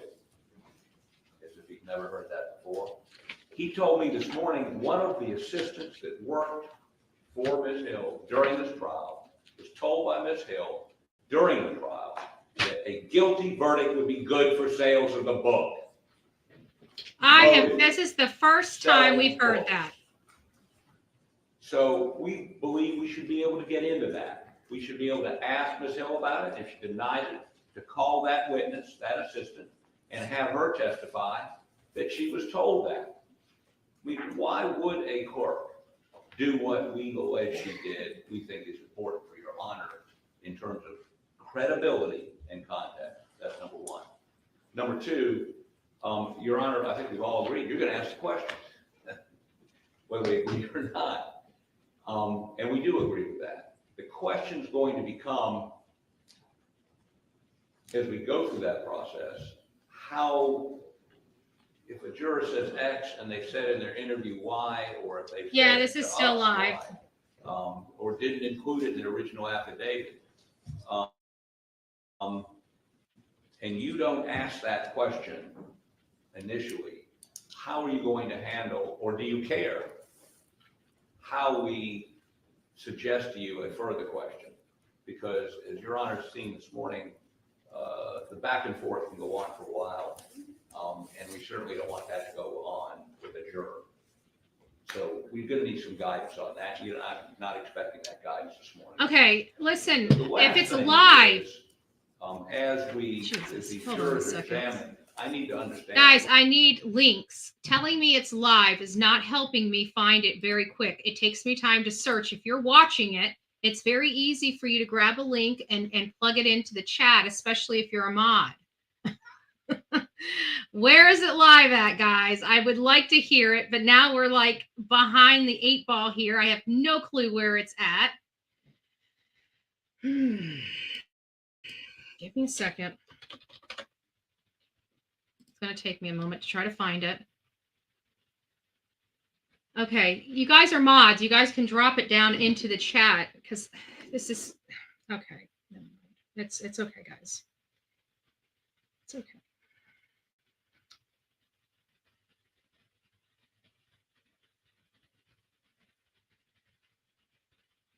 Roberts, which was a known alias being used by the defendant.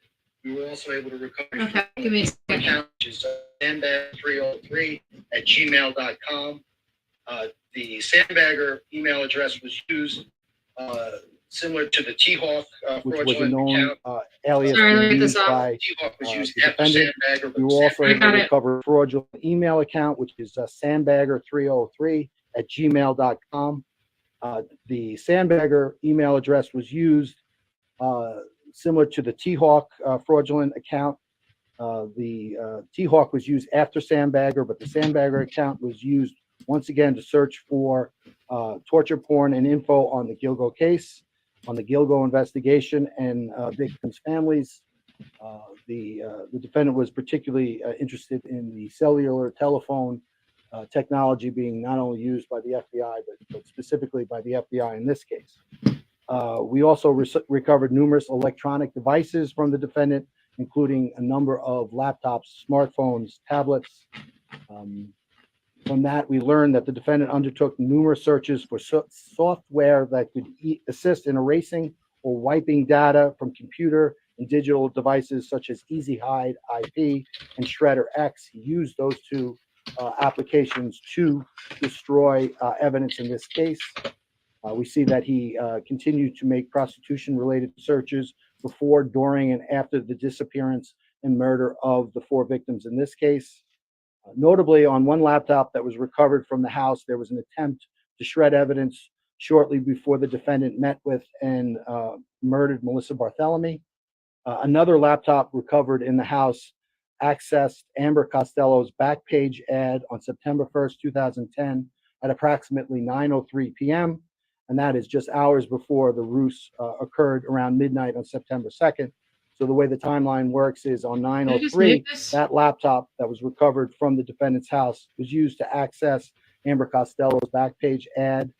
Thereafter, at about 11:33, the burner phone that was used to kill Amber Costello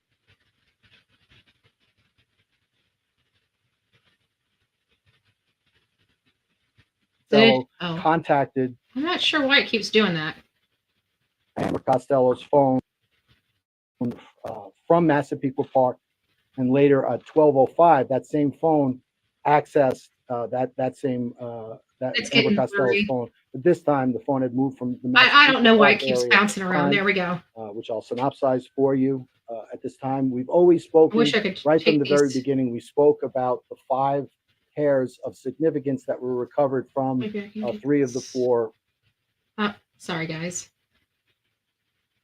I was hoping to get that comment down, but it won't. Hairs of significance that were recovered from 3 of the 4 burial sites of the women. So I'll just go through that. We earlier reported on mitochondrial DNA evidence as to 3 of those hairs. We now have nuclear DNA results for all 5 of the hairs. So I'll go through it. The first, the most significant hair for the purposes of the superseding indictment was the hair that was found on Brainerd Barnes. It was found on the buckle of the belt that secured her lower body, and we also found three. It's when everybody comments, it takes us back right back to the comments section. So I'll just leave it there. Burial. We found 2 female hairs and 1 we don't have male anything hair. better than this. Male hair was found at the bottom of the burlap that Megan Waterman was wrapped in, and the 2 female hairs were found around the head area, 1 at the top of the burlap and 1 near the tape that was used to restrain Megan Waterman's head. The 5th hair was a female hair that was found in the area of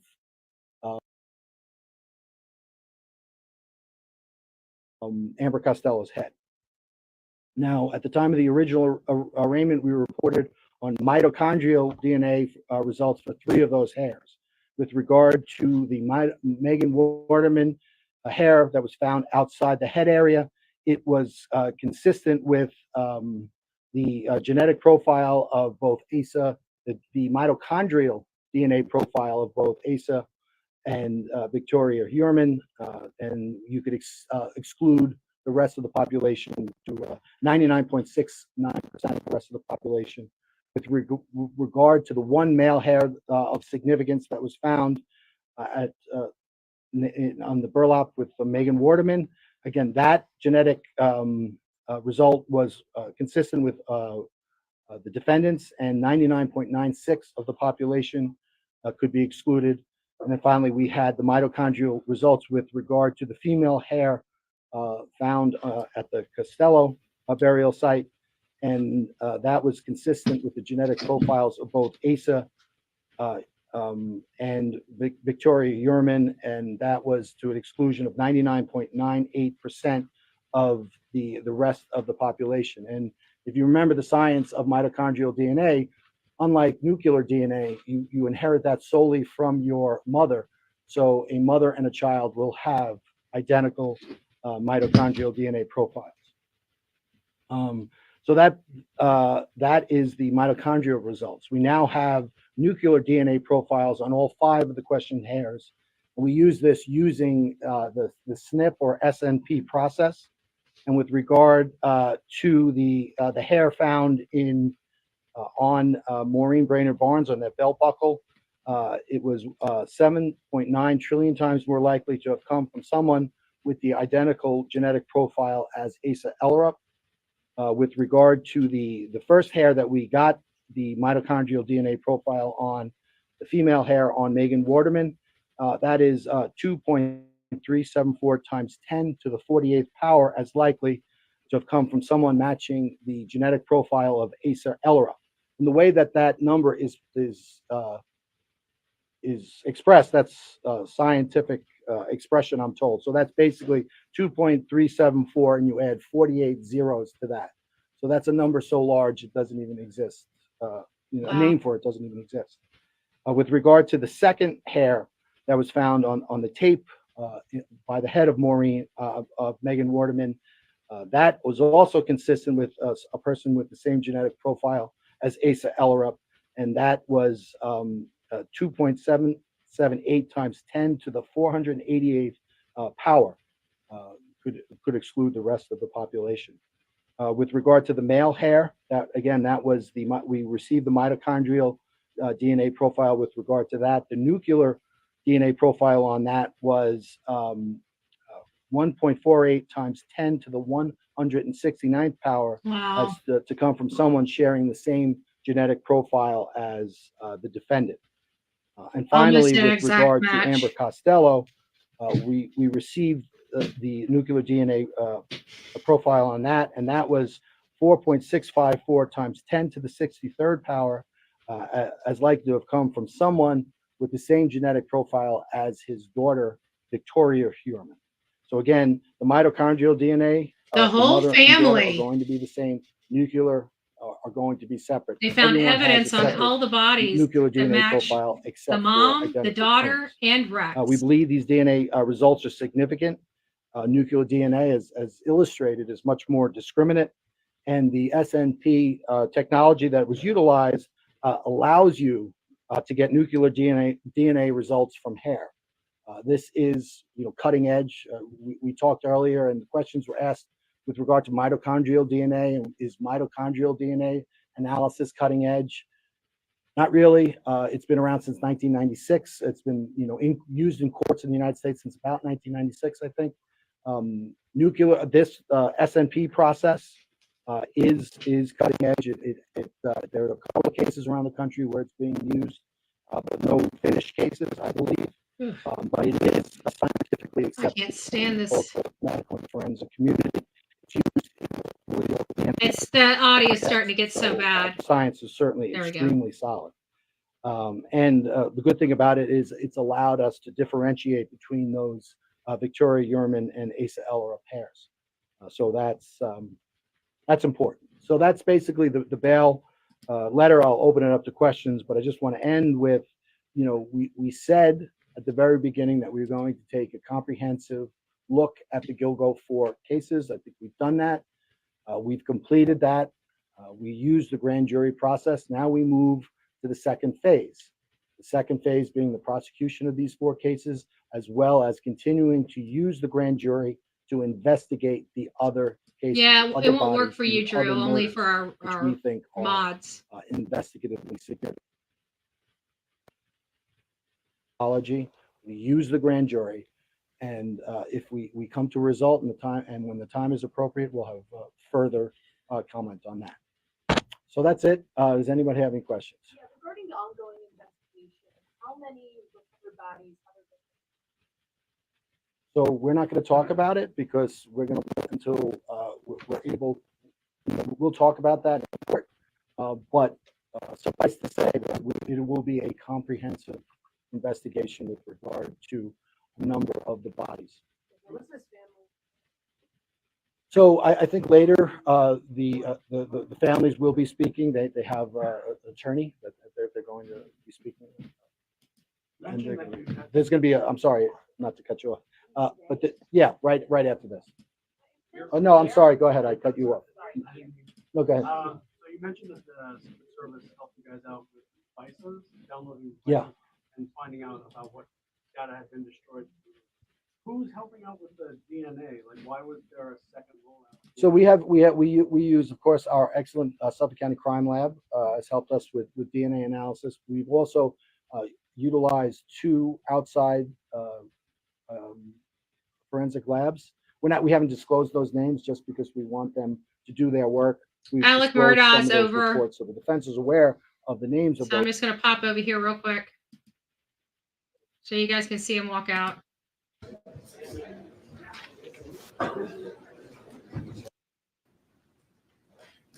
Mr. Harpootlian has indicated he'd like to explore that I regard as totally extraneous to the inquiry that we maintain. I'm not going to allow those questions to be asked by way of proffer and then have. Okay, we'll get back to that. I've got it saved, but we'll get back to that and listen to what they said at the end of that So I hearing. think with regard to the DNA, first you have what we had previously was mitochondrial DNA. There are, and heretofore, mitochondrial DNA was really the only DNA you could use to get DNA, to extract DNA from hair. So that's good about mitochondrial DNA. The numbers are big, but not as big as with nuclear DNA. And because you inherit your genetic profile from your mother, there are a lot of people walking around with identical mitochondrial genetic profiles.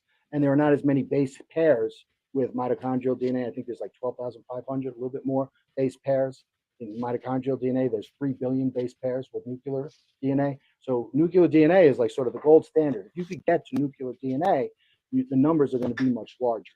So you want to get to. They're going to be more because scientifically other sound than, as well. The numbers are high, and other than identical twins, everyone's DNA profile. Mr. Attorney, of the 10 sets of remains, you've already identified 4 of them being found between the years 2007 and 20. Can you share with us the years that you believe the other bodies were buried? No. His attorney says nuclear DNA came out of nowhere. Up until now, didn't believe there was any. Obviously, I can't really hear her question that well. Are you in the Sure. I think that nuclear DNA existed in the hair since they were first recovered in 2010, and now the science has caught up. I would say that's a good break for justice, a good break for the investigation. Others might disagree, but the fact that we're able to utilize technology to obtain a nuclear DNA result that we are confident in and that we are confident in defending in court and making admissible, these are all good things. What took so long with Maureen Brainerd Barnes? I mean, the other ones we knew in July, the 3. What took so long? Can you speak to her circumstances specifically, especially The good question. Allegedly on the bill. So we spoke about the need for investigative secrecy, and as we were working through, and at the time we thought it was necessary to take the case down, we had completed 3 out of the 4 investigations, with Maureen Brainerd Barnes being the 4th that we did not complete. One of the main reasons why we didn't complete the Maureen Brainerd Barnes investigation is because we knew we had this hair, and we were awaiting, among other things, we were awaiting the result of that nuclear DNA result, which didn't occur at the time of the original takedown. So that was the main reason. Can you just speak to what this moment means for the task force, for the family, the charge related to? So they're asking what this moment But means. I think it means a lot to the task force because we know that it provides a small measure of closure for the families, and so we're really happy to provide that for them. We know that there's a lot of hard work to go, that these are allegations, that we need to prove them, but it's nice to be able to let the families know that notwithstanding, a lot of the things that have been said, we've always focused the case in the right direction. We always kept the victims in mind, and we were able to obtain a result, which we're pleased with. And I just want to clarify, the grand jury still go forward, same one. Correct. Okay, and so in addition to, defense also tried to cast some doubt on some of the evidence, but they also said something to the effect of just because an individual prostitute doesn't make them a killer. In regards to the new evidence of the burner phones, is there anything you'd like to share with that? No, I think that's what trials are for, and we look forward to proving these allegations in court. And can you speak just a little bit to Maureen Bringard's specific circumstances? I know we've spoken about all four as a group. What specifically does your office know about her death so far? Well, I mean, I think that the circumstances of all the four women are very similar. Their backgrounds are similar. Unfortunately, their deaths are very similar, and that's why we focused on the Gilgo Four. But it's what we're willing to disclose about that death is everything that we've talked about now, with regard to the utilization of the four separate burner phones to lure these women out to Massapequa Park, where they were unfortunately murdered. In the document today, there was talk about what was the origin. Not much. What else? I can't hear this question either. Sure. So, basically what is required to us as prosecutors is we have grand jury material, which is secret, and then we have stuff which is publicly disclosed. So we comment on information that's publicly disclosed. There are literally mountains of information that have not been publicly disclosed, but I'm ethically enjoying from speaking about those. So I can't speak about those. So I won't. That's it? Sure. All right, there you go. It has ended. The live has ended. Let's go back over to Alex Murdaugh. So before we jump back over to Alex Murdaugh, since Alex Murdaugh's is over, we're just going to be going into reverse. Thank you guys. We had to move around a lot of stuff today because Gilgo did not start on time. It started hours after it was supposed to. And so we had already moved on to Alex Murdaugh's hearing, which we were not going to do at all today because I'm going to be down there in just another few days to actually watch his actual motion for new trial. What I love about these hearings is you get to hear legal strategy, trial strategy. You get to hear case law. You get to hear law about discovery, about what is allowed in as evidence. It's just a whole lot of learning and understanding.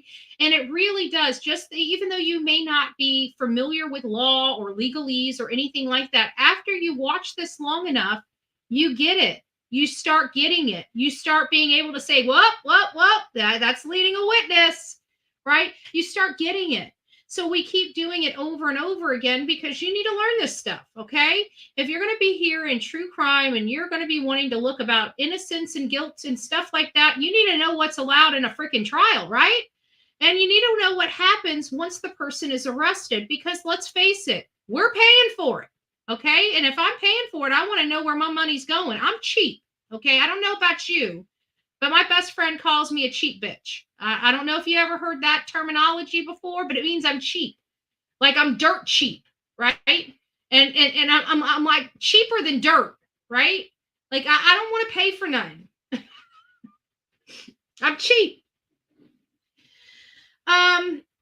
Anyways, just getting back to this, let's just go ahead here. What was finishing this, and then I'm going to go, and you guys aren't going to see me again until tomorrow because I'm over it. We've been on live for over 4 hours today. I'm over it.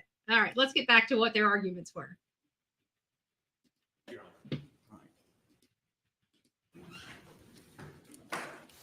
And now the matter that to me is the heart and soul of what we're doing today is the witnesses, the exhibits, and the procedure needed with respect to the witnesses. And the witnesses, at least, are the jurors and the clerk of court, Ms. Hill.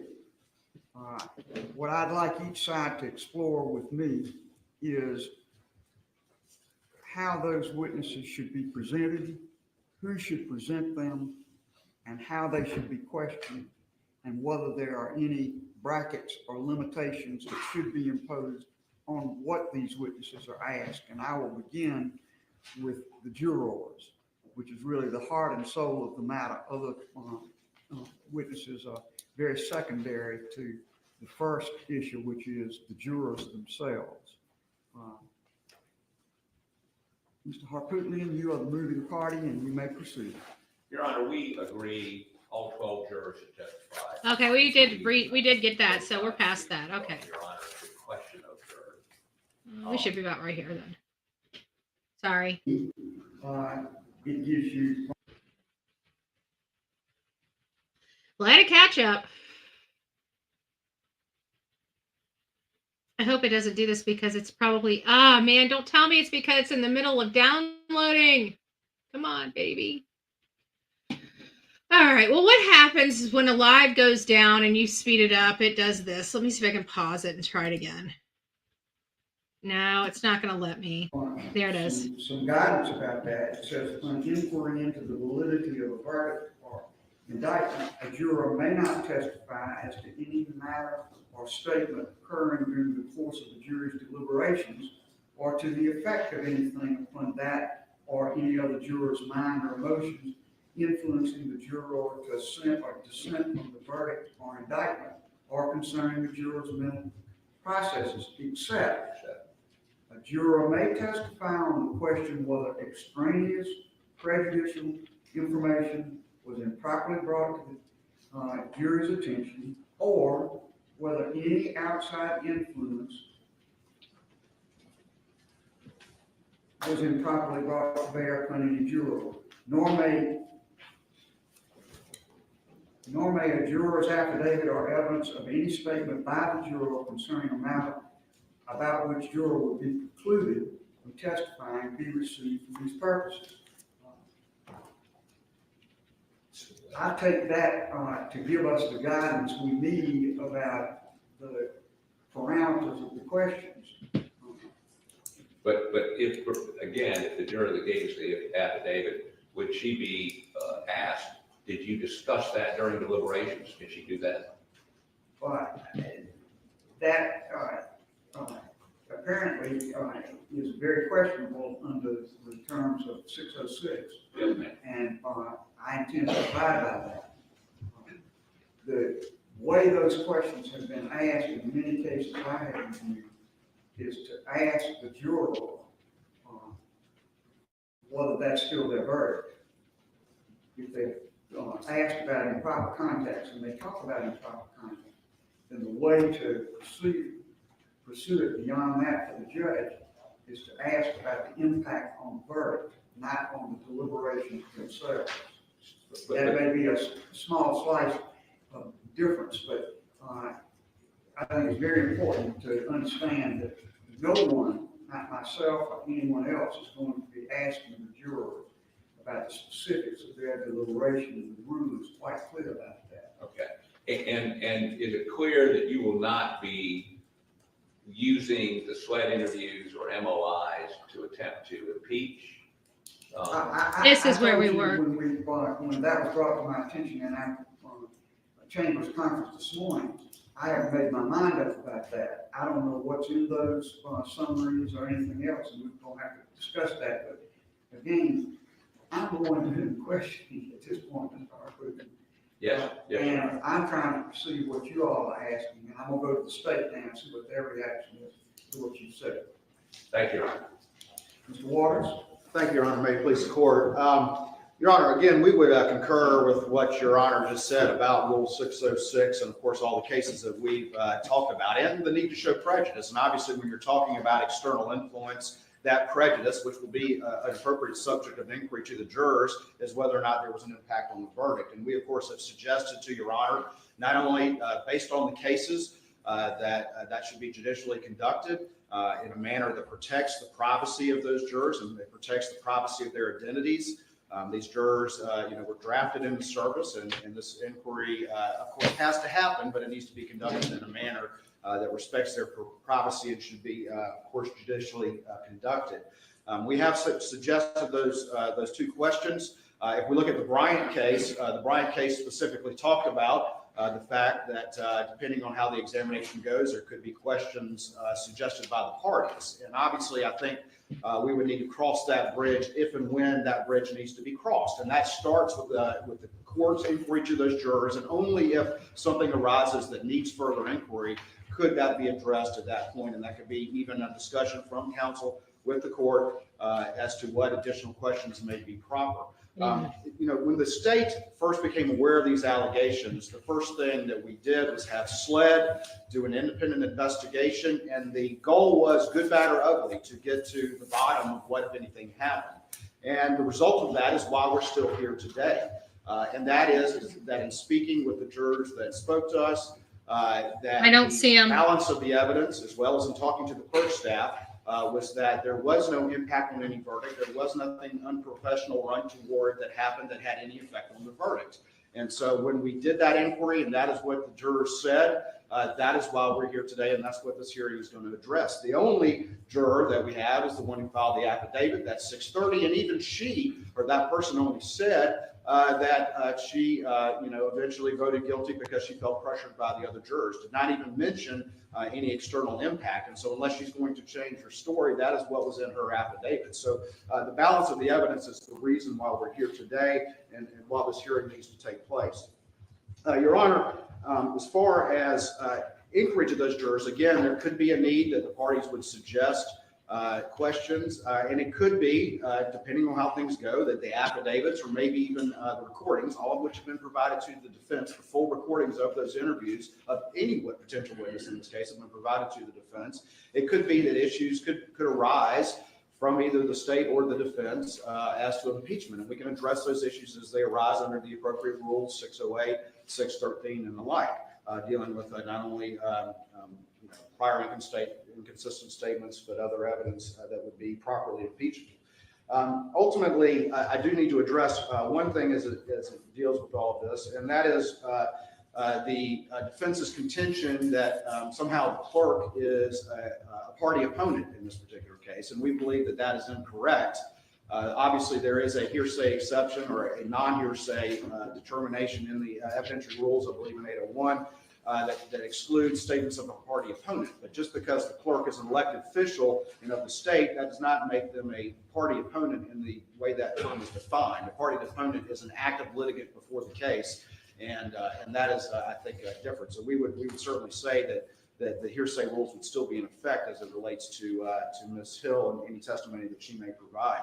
I know there's been some discussion about the order in which the witnesses may be called and whether or not Ms. Hill would be a hostile witness. And obviously that's under Rule 611 and I believe C, which will allow leading questions, if a person is hostile. I think, again, at this point, I don't know that any showing necessarily has been made, but I understand the defense may raise that point and we may have some arguments at that time.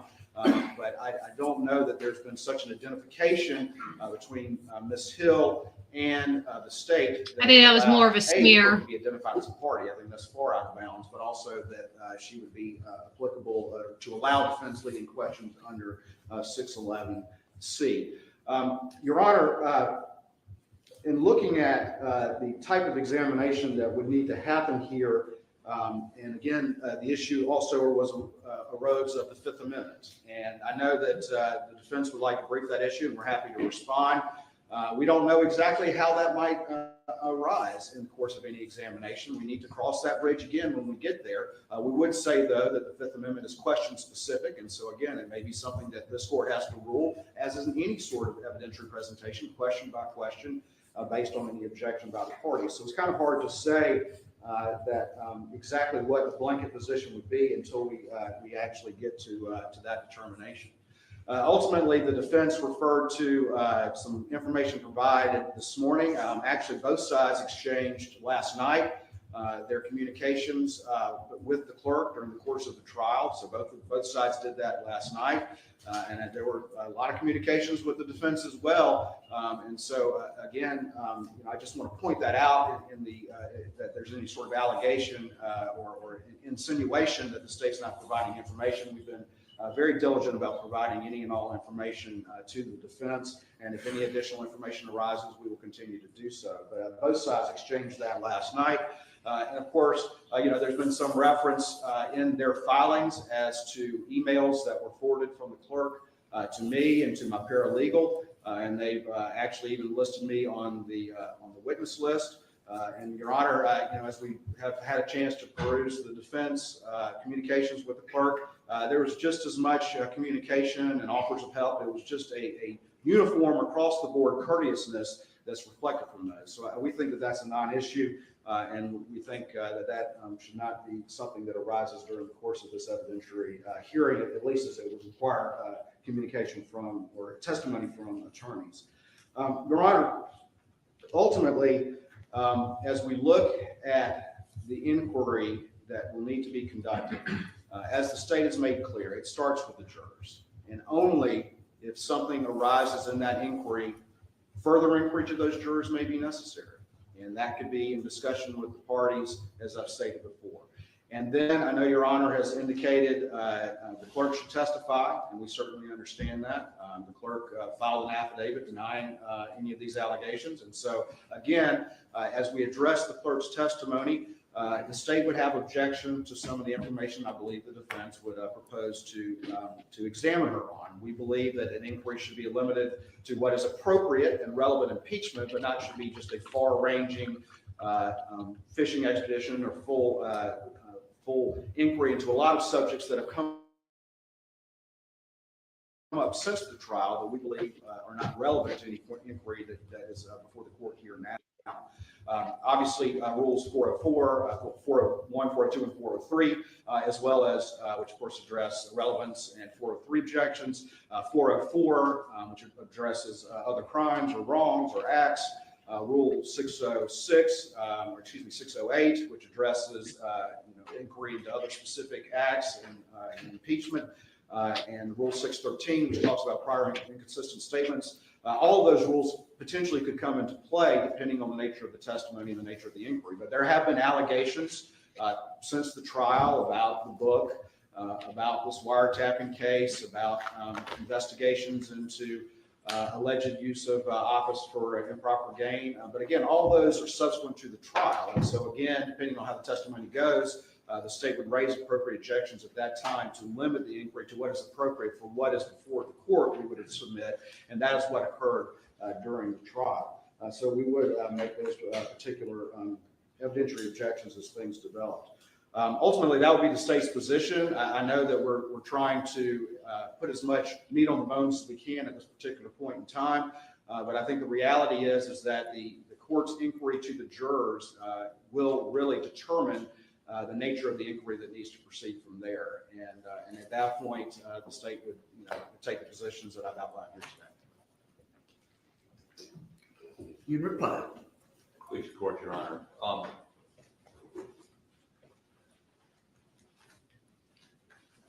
404, I find it somewhat ironic.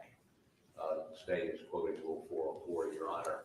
One of the exceptions to 404, I noticed, will be surprising to Waters, is motive. As if you've never heard that before. He told me this morning one of the assistants that worked for Ms. Hill during this trial was told by Ms. Hill during the trial that a guilty verdict would be good for sales of the book. Motive, selling books. So we believe we should be able to get into that. We should be able to ask Ms. Hill about it. If she denies it, to call that witness, that assistant, and have her testify that she was told that. I mean, why? I don't think that has anything to do with whether she. What she says to somebody as a coach. Credibility and context. That's number one. Number two. Well, this is already on. It's already over anyway, so I'm going to go ahead and stop it. I'm just going to stop it. First of all, just because she talks to a coworker about a guilty verdict being good for the sale of the book has nothing, and it's completely irrelevant to whether or not she went into that jury body and told them to watch the man's body language and to vote guilty for this man, actually putting her hands on the scales of justice or whatever they're alleging. The backroom conversation, the back office conversation has no bearing on what she did inside that courtroom. I'm sorry. I just totally disagree. But you know what? Then again, this is a defense attorney. Just because they say it doesn't make it so, right? They're defending their client with whatever they've got. Doesn't make it so. And his arguments, they're stretching. But again, I love listening to this because it makes you think outside the box. It shows you legal strategy. It shows you trial strategy. It shows you how to interpret different laws, how you can manipulate or intentionally misinterpret them this way, right? We've all agreed, you're gonna ask the questions, whether we agree or not. And we do agree with that. The question's going to become, as we go through that process, how, if a juror says X and they've said in their interview Y, or if they've said to us Y, or didn't include it in their original affidavit, and you don't ask that question initially, how are you going to handle, or do you care, how we suggest to you a further question? Because as Your Honor's seen this morning, the back and forth can go on for a while, and we certainly don't want that to go on with a juror. So we're going to need some guidance on that. I'm not expecting that guidance this morning. The last thing is, as these jurors are examined, I need to understand a little bit about the logistics. Are we going to do it in this courtroom? Are we going to do it in another courtroom? Is the public going to be able to hear the responses? Will there be an audio feed if we do it somewhere else? Are you going to have cameras turned? You can do it in this courtroom, have cameras turned off? And we're obviously not going to refer to jurors by their names. Even though 3 of these jurors were on the Today Show, another one went on ABC. They were all in the courtroom when the judge had them brought in. They were in the courtroom, all except one of them, for the verdict. Cameras were there then. Again, I'm sensitive to their anonymity, but I don't know that any of them have any real anonymity anymore. Saying that, I think it's important not only for Your Honor to hear their answers, but for the public to hear their answers. Thank you. Thank you.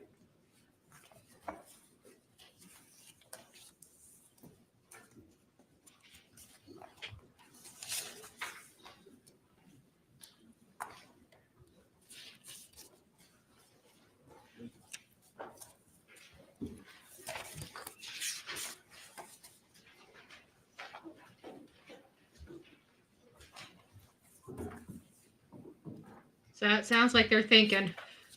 I don't know how usually they don't put the order out unless she's already got her mind made up. The jurors first as witnesses.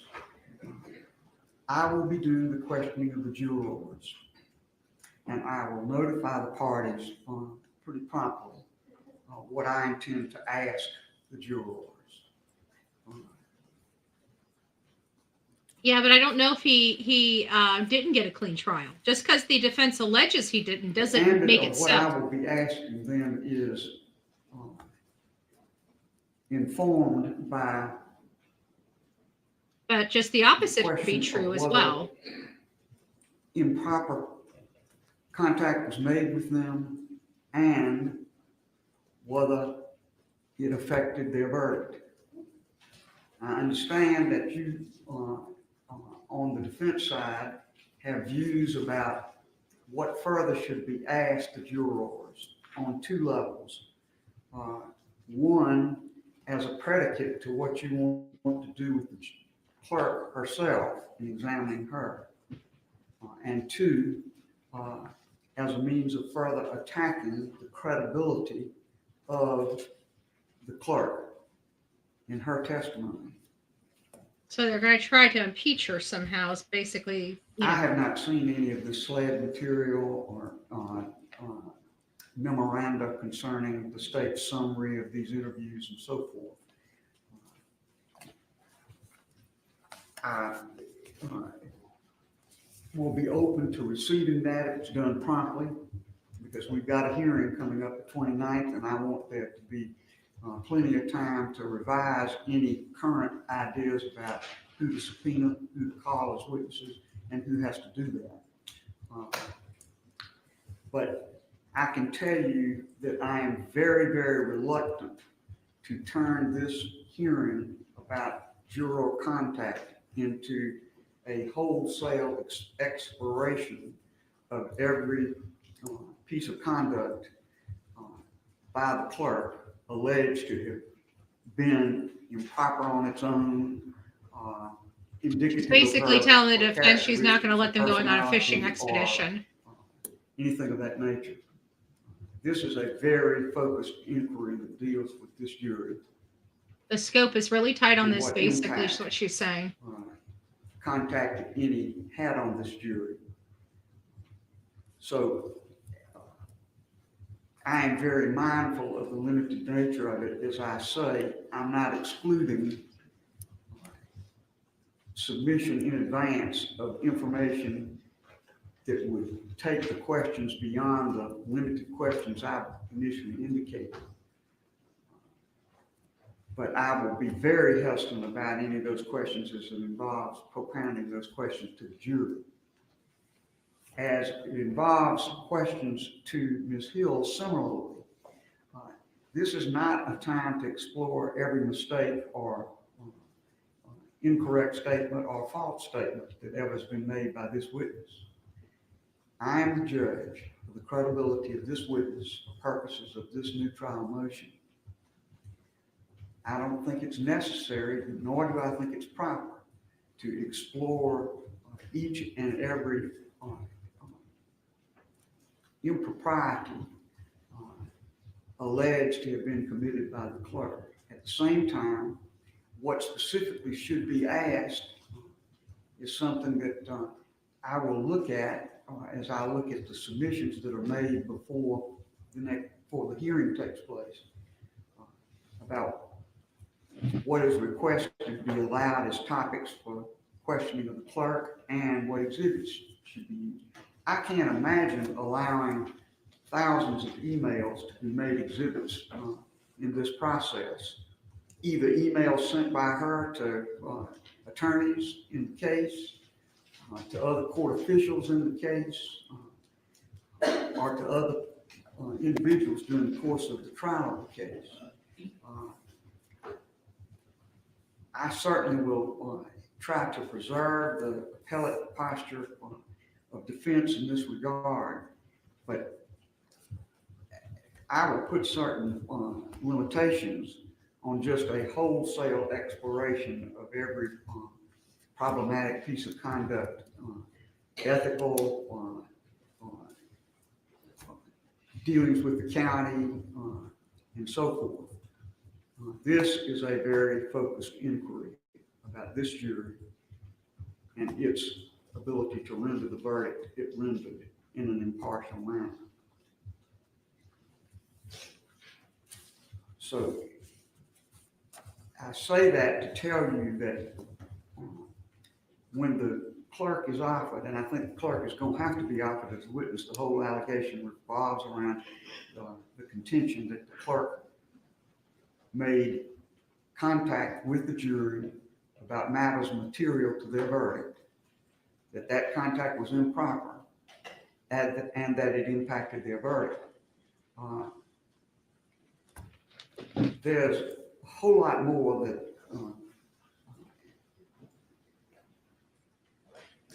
Mr. Harpootlian has indicated he'd like to explore that I regard as totally extraneous to the inquiry that we maintain. I'm not going to allow those questions to be asked by way of proffer and then have the clerk answer those questions and have that be the proffer, although I consider them irrelevant questions. We're not going to handle the case in that way.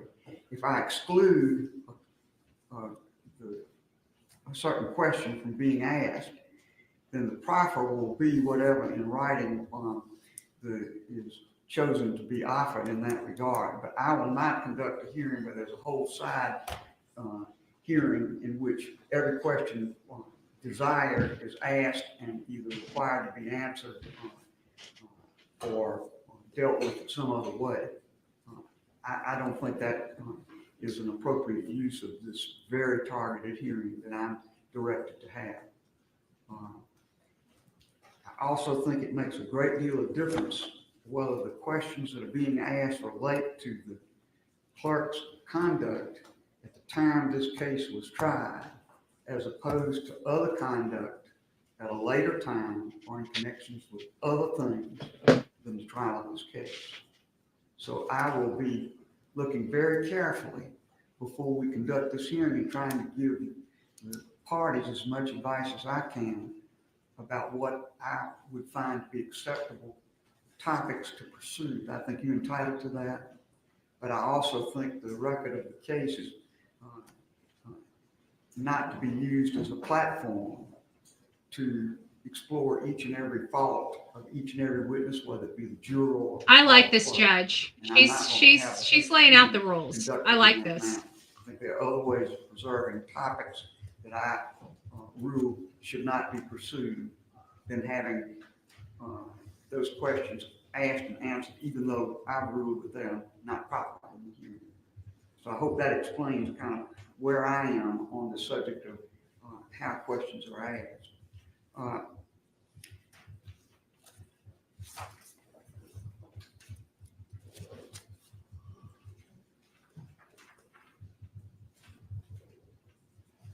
And therefore, some of the suggestions that are made in the filings you've made with me about the additional witnesses you'd like to call and subpoenas, I think we need to be sure we're all on the same page about what is acceptable in evidence and what is not. But I can tell you that I would not allow the subpoenaing and examination of attorneys in this case. Oh, we still got a little bit of ways. Case, or any of those type of witnesses. This case. Still have about 37 more minutes, guys. And the clerk of court, as I see it.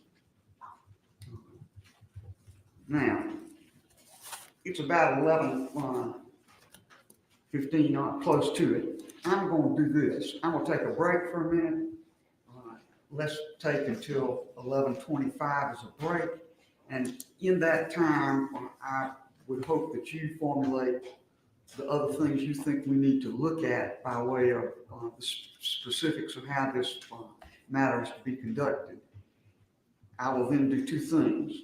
When I come back and ask you for further ideas, both sides, as to who should be called, get very specific about who can be called and who cannot, who should offer these witnesses.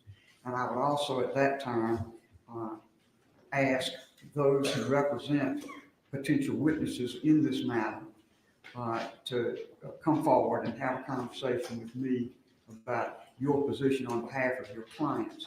I think that's particularly important because as we have the actual hearing itself, I've never heard of a situation where a witness can have their lawyer actively participate in the examination of the witness in a proceeding in which the witness is being offered. They're going to be taking a 10-minute break. So I would not allow that, but I think we can protect the legal positions that attorneys for witnesses want to take and need to take and want to put on the record by pursuing in the way I've just outlined, and I'll be prepared to do that when we return. All right, court will be in recess. Thank you, Your Honor. Thank you, Your Honor. Okay, so while they go to recess, we know that this is going back because we moved over to the Gilgo Beach, which was what this original live was to do. It was the Gilgo Beach, and I think if we would have stayed here, we would have watched it, but we're behind schedule now. It may be still going. I have no earthly idea at this point. I'm so confused. But we started out with the Gilgo Beach. That's what brought us all here this afternoon, or this late morning rather, and it's rolling into afternoon because there was a press conference. We knew that there was some noise going on, that there was possibly potentially the insight for victim number 4, which was Maureen Brainerd Barnes in the Gilgo. So they knew that there was a press conference coming over about a major development. So we had an idea, an inkling that it had something to do with the 4th victim and Rex being charged in that 4th person, Maureen's death and murder. So it sounds like that did take place. Long story short, it didn't go on when it was supposed to go on. It was scheduled for to be after the hearing at 9:30. We got here at like 9. We stayed here until like 10:30 or 10:45 when News Nation shut down their live stream. And then it looked like it was going on Instagram. I don't know who else was there, but because of the delays, I think that pushed a lot of the people that may have been there to leave. Maybe they didn't think it was going to go on, and they did say it was subject to change. Right on their press release, time subject to change. So I believe maybe there was a few organizations that got out there. Either way, we knew it was taking a while. We realized Alex Murdaugh's this hearing was going on. So we switched gears and just started watching this as we monitored the Gilgo Beach press conference. It just never came on. So we diverted our attention to this. And then, of course, the Gilgo Beach press conference does happen. And so we switch gears from Alex Murdaugh over to Gilgo Beach. And we learned that he was, in fact, charged with the fourth person. And then we learned a little bit more about the evidence against him. And it was jaw-dropping. Almost exact match for Rex, his wife, and here's the kicker, his daughter. His daughter's DNA was on the victims. The whole family's DNA, which makes sense because it's assumed that they were killed in that house somewhere. When his wife was gone, he would bring them, or in the truck. Maybe he, it looks like he was with a lot of the deviant type of, S behavior, like the dominant, submissive type of thing. Maybe he was a big guy. Maybe he just went too far on those. Maybe he didn't mean to. Maybe this, he's a serial killer, but no, I don't know. I never know. But it sounds like there was a lot of his partners that survived. It sounds like that he has a lot of victims that survived. And it looks like a few of them didn't. So, maybe it's something like that. I don't know. I digress. Either way, that's what we learned. We learned about the DNA, and wow, it was a jaw dropper. I have to say that DA puts me to sleep. I will not lie. God bless him. I'm not trying to dog him or be rude or anything. I'm just an honest person, and I'm sorry for being as brutally honest as I am. But he put me to sleep. And I pray to God, and this is my only concern. I pray to God, if he's going to go into the courtroom, he's not going to dull and put to sleep the jury, because I'm telling you, that is an awful thing. You've got to keep your jurors' attention when you're in court. It's very important that you keep their attention. If you've got them glazed over at the eyes and fallen asleep, they're not paying attention. So I got to tell you, when he was talking about the DNA stuff, and he just he overcomplicated it. I don't know who prepared this speech for him. They should have dumbed the speech down just a little bit more. It would have been a more impactful speech. But I got to tell you, he bored me. And not like press conferences are supposed to be exciting anyways, but we watch press conference after press conference after press conference. And I got to tell you, that was a bad press conference for me. That was kind of really, really dry. Not that any of our press conferences are saucy or anything like that. It's just that they have a way of presenting and, presenting the case where it doesn't, just my brain would like, he overcome the DNA stuff. When he started talking about the DNA and quadrillion and time, 49 times, he should have dumbed it down. He could have said that exact thing because he needed to say it for the record, but he should have dumbed it down before he said the number. Is just my opinion. Okay, you know what I'm saying? But it really kind of just bored me. And so after we learned all this stuff, which again, it was jaw-dropping, I have to be honest with you, it was it made me feel confident that yes, Rex is definitely the guy.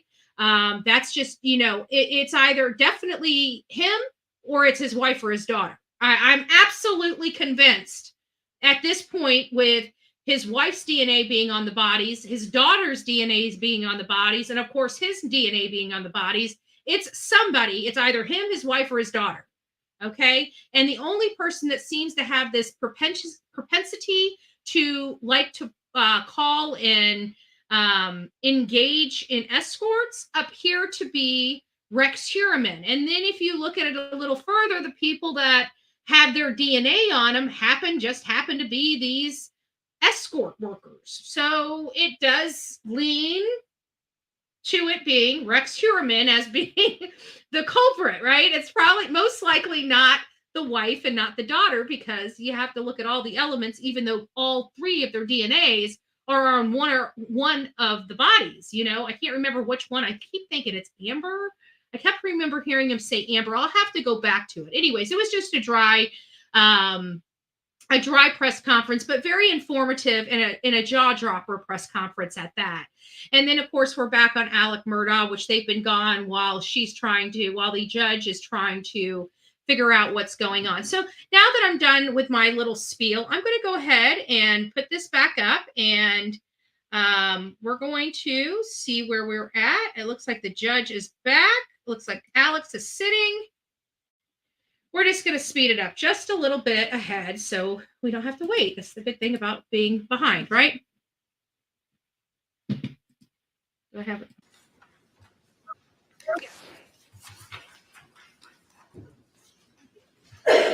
First of all, You Betty? how the jurors will be questioned. Everything will be done in open court. The jurors will be referred to by number. The court TV cameras, which are the ones used to film these proceedings, will not be allowed to focus on the image of the jurors as witnesses. And if there's some need to further obscure the way they are presented, we can talk about that. But they'll be examined right here in the courtroom as other witnesses would be. And I kind of looked at a little bit of exchange we'll have with attorneys for the jurors to see what we can work out about exactly how the jurors are presented. But everything will be on the record here in open court with measures taken to ensure the privacy of the jurors. No photographs would be permitted of the jurors or anything of that nature. And I believe if I announce that in advance, the press that are present, the press that have covered this proceeding throughout have been respectful of the judge's requests, and I'm very confident they will be in this matter as well. Yes, we will. We love judges. We follow the rules. Everybody. The alternate jurors. I will question only the jurors who sat and considered this case. So the alternate who was dismissed by the trial judge. That alternate did not participate in any way in the deliberations about this case. There's nothing that's been brought to my attention about anything the alternate might have done that was improper at all in terms of communications with fellow jurors. Nothing's been alleged in that regard. So that wasn't a good ruling. Our focus will be on the jurors that heard this case, and not on either that alternate or any other alternate juror that has been proposed for questioning. I will not permit that. With witnesses or testimony, I do not allow. Let me explain about proffer. Proffer will be a written proffer by the party dissatisfied with the limitations of my ruling. But there will not be some examination as to proffer. The proffer will be a written proffer by the attorneys in accordance with their positions about witnesses and testimony. With regard to the subpoenaing of witnesses,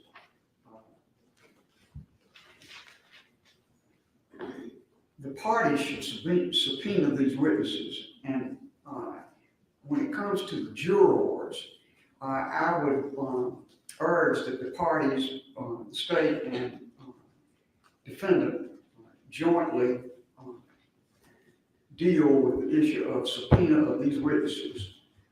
I do not think it is the court's place to subpoena witnesses or order witnesses' appearances. This case is driven by the parties and their positions. The initial position of defense was that only certain jurors should be called. The state said no jurors should be called, but if you do, all should be called. All who sat on the case should be called. If the parties can't agree on how that subpoena should be accomplished, then I'm sure they'll let me know, and I'll try to take some measures in that regard. The concept I would have is that the jurors would report to a place that I will specify, and when they report, they would be taken I do not like his eyes. to a room with appropriate supervision by court personnel, and then called individually to recite their testimony. And then when their testimony was complete, they would simply take their place in the jury box until all were questioned. And then if there were any questions further by me that would be collectively made to the jury, I could do that. And if there are any further questions that were submitted to me by the parties that I chose to question, I would do that. And then when all of that was complete, the jurors would be allowed to be dismissed. So that is how I would handle the juror witness portion of this. And of course, I know I'm going to get some commentary from each side about that. That's why I talk about this in advance. The other witness that... Guys, I'm not paying attention to chat, just FYI, because I'm watching this and paying attention to what she's saying. But I will be back with The you. state has submitted a preliminary affidavit by the clerk of court, and the defense has many areas that they want to explore for the court. Again, I would like for the parties to develop some joint way of subpoenaing the clerk of court. And if I need to be a part of that, then I'm sure the parties will let me know. But I say this for the benefit, particularly of the attorney for the clerk of court, to know that I would expect that the clerk of court will be called as a witness in these proceedings, 29, 30, and 31 if necessary.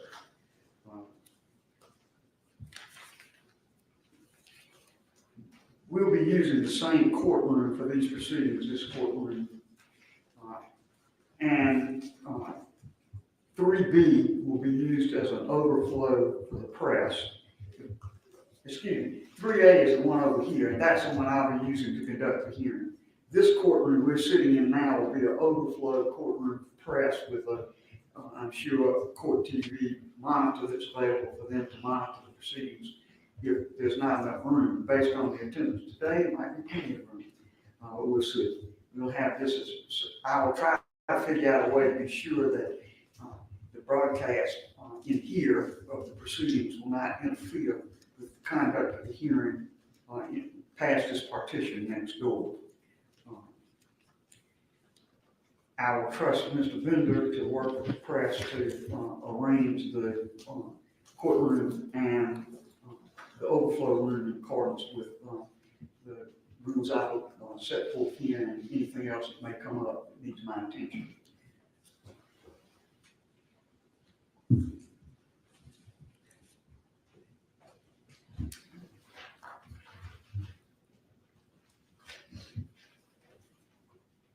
I think that covers it at the present time. So the first thing I'd like to do is to get some clarity from the attorneys as to what furthermore, for the parties, as to what furthermore needs to be discussed. And then after that, we'll explore with the attorneys for the jurors and the attorney for Clark Hill any other issues that still need to be developed. Mr. Hopkins. Please support, Your Honor. I'm trying to make sure I understand what you just ruled. Are you ruling that we cannot call the alternate juror or the so-called egg lady to corroborate what was said to the sitting jurors, since they were all told this at the same time? I'm not sure I understand your question, but I'm telling you that I want these jurors. So what he's asking, I just wanted to chime in here for just a second. So what the judge is saying that she's going to allow is she's basically trying to protect the jury. She still doesn't, the ones that want to go out and be on ABC News and NBC or wherever, want to give interviews and, want to do that can do that. They're allowed, if they want to break their anonymity, they're more than happy to. But there's still jurors that may not want people to know that they sat on that jury for Alex Murdaugh. And that's their right, right? I mean, that is their right. We are protected as jury, especially in these high profile cases. So they utilize a numbering system to identify us and speak about us and things like that. And so what she had said is that she's going to keep the jury by number. She said that Court TV is basically their pooled videographer, and that they're not going to be able to focus at all on the jury. But it will all be on the record and in open court for the public. There's no photos of the jury, and that she will only want to hear from the participants in the jury. So that means, and she specifically said, I will question who participated in, deliberations. So even because this is for a new trial of what affected him to not have a fair trial. Okay. So what does that mean? That means jury members that had nothing to do with deliberation, if they were swayed one way or another, it has no relevance to Alex Murdaugh's specific case because they didn't deliberate on it. So those alternatives, the judge doesn't want to hear from. And the reason why this is so important, because if you remember, Egg Lady did not participate in what? Deliberations. But they're wanting to bring Egg Lady in as a juror to show that there was this campaign against Alec by the clerk. But if only one person heard it, and it's only from a person that didn't even deliberate on the case, their information is kind of irrelevant. But the way that Dick is couching this is that she's a witness to refute or rebut other people. I don't know how that's going to work out, but we haven't watched it. This just happened. So let's hear what the judge has to say about Egg Lady. But that's why he's specifically asking about Egg Lady, is because the judge said she will not hear from any juror member unless they actually participated in the deliberations specifically. And Egg Lady did not. These alternates would be called apparently to testify as to what the clerk said. Yes. At the present time, I see no necessity for them to be called to say what the clerk said, because we're talking about what the clerk said to the remaining jurors, those who actually sat on the case. The corroboration is something I don't think I need at this time. I think I'm perfectly capable of evaluating what the jurors tell me. I'll do that. I think I'm also perfectly capable of evaluating the credibility of Ms. Hill and the jurors for that matter. Well, Your Honor, for us to, and then you said you wouldn't allow a proffer of that except in writing. Now, yes, I'm not going to have a courtroom proffer of any kind. If you want to proffer what would be offered by means of affidavits, copies of emails, anything else you want to, that's fine. But I am not going to have a courtroom proffer, no. I think the only reason for the proffer would be to preserve your right to appeal. I believe your right to appeal, my rulings will be perfectly preserved, frankly, even if you didn't have a proffer, but even more so if you supply an in-writing proffer. Well, I'm trying to determine whether an affidavit is sufficient for an appellate court, federal or state, when the state won't have an opportunity to examine that witness.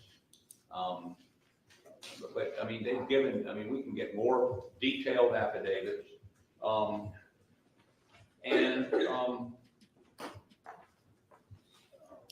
You know, these people are witnesses to what the court said to the juror who deliberated. I don't understand how that can't be relevant to Your Honor's decision. I understand there's two steps. One, did she make the statement? And two, was it prejudicial?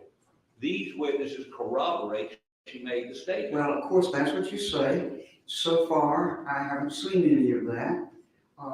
If that's what you say and you offer it to me in some form that I can evaluate it, I may revisit that decision. At the Okay. present time, Okay. but at the present time, I see nothing that prompts me to think I need to have people who did not sit on the case talk about what they think the clerk said to other people. She doesn't sound like she's having the egg lady's testimony. I don't know, guys. I'm not sure. This is a make or break for the. I can see Alec is not a happy camper over there. This is not good. This is not good. Let's see how she keeps going. Let's keep going. We're about I don't know, about 20 minutes, 24, 20 some odd minutes away from the When I end. got to direct people to whom it said that I will question. Well, Your Honor, we did submit an affidavit, but I have no problems going back. You submitted one alternate affidavit Right. and one affidavit of a dismissed alternate. I'm aware of that. Right. So Basically, she's saying you submitted affidavits from every single person, but people that deliberated on the case.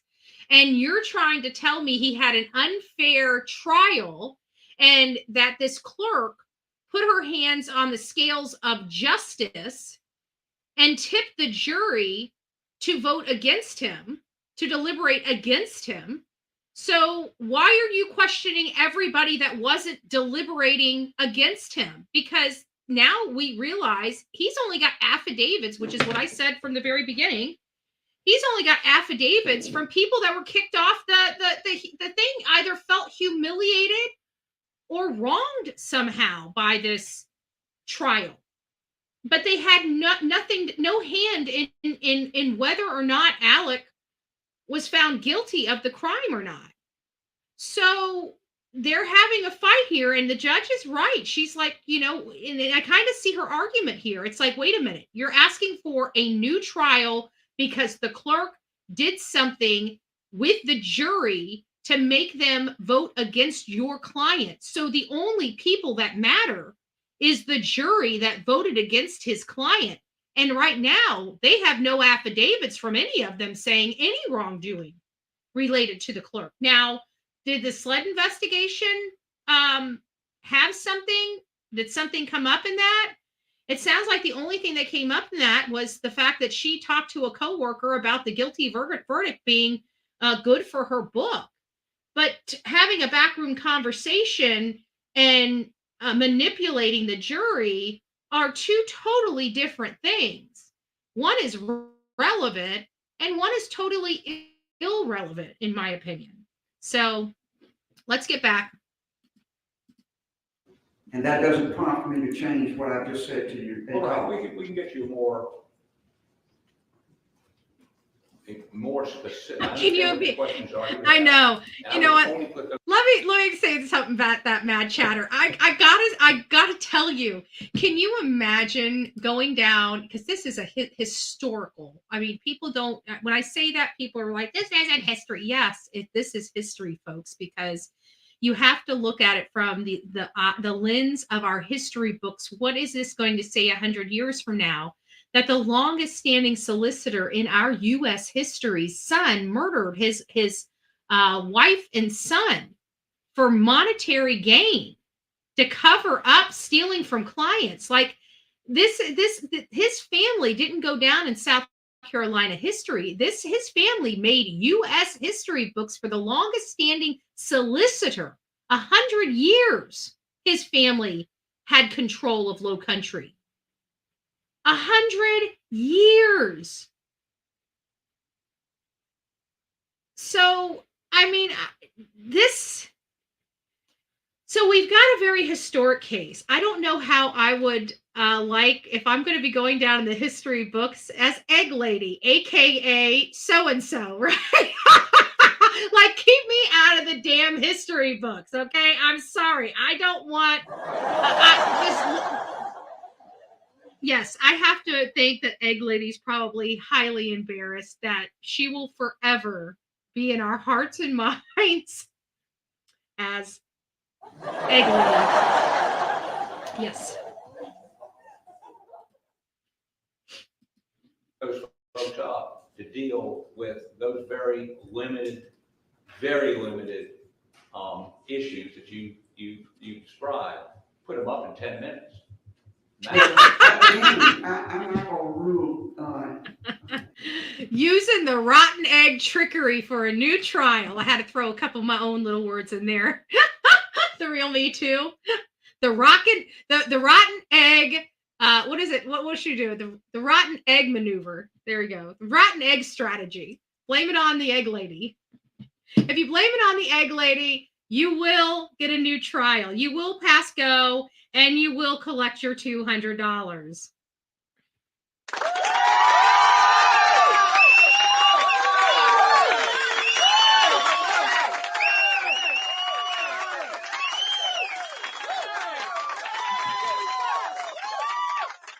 Remember, we always talk about Plan B. I just never in my wildest dreams thought Plan B would be Egg Lady. Okay? I'm sorry. I've seen it all now.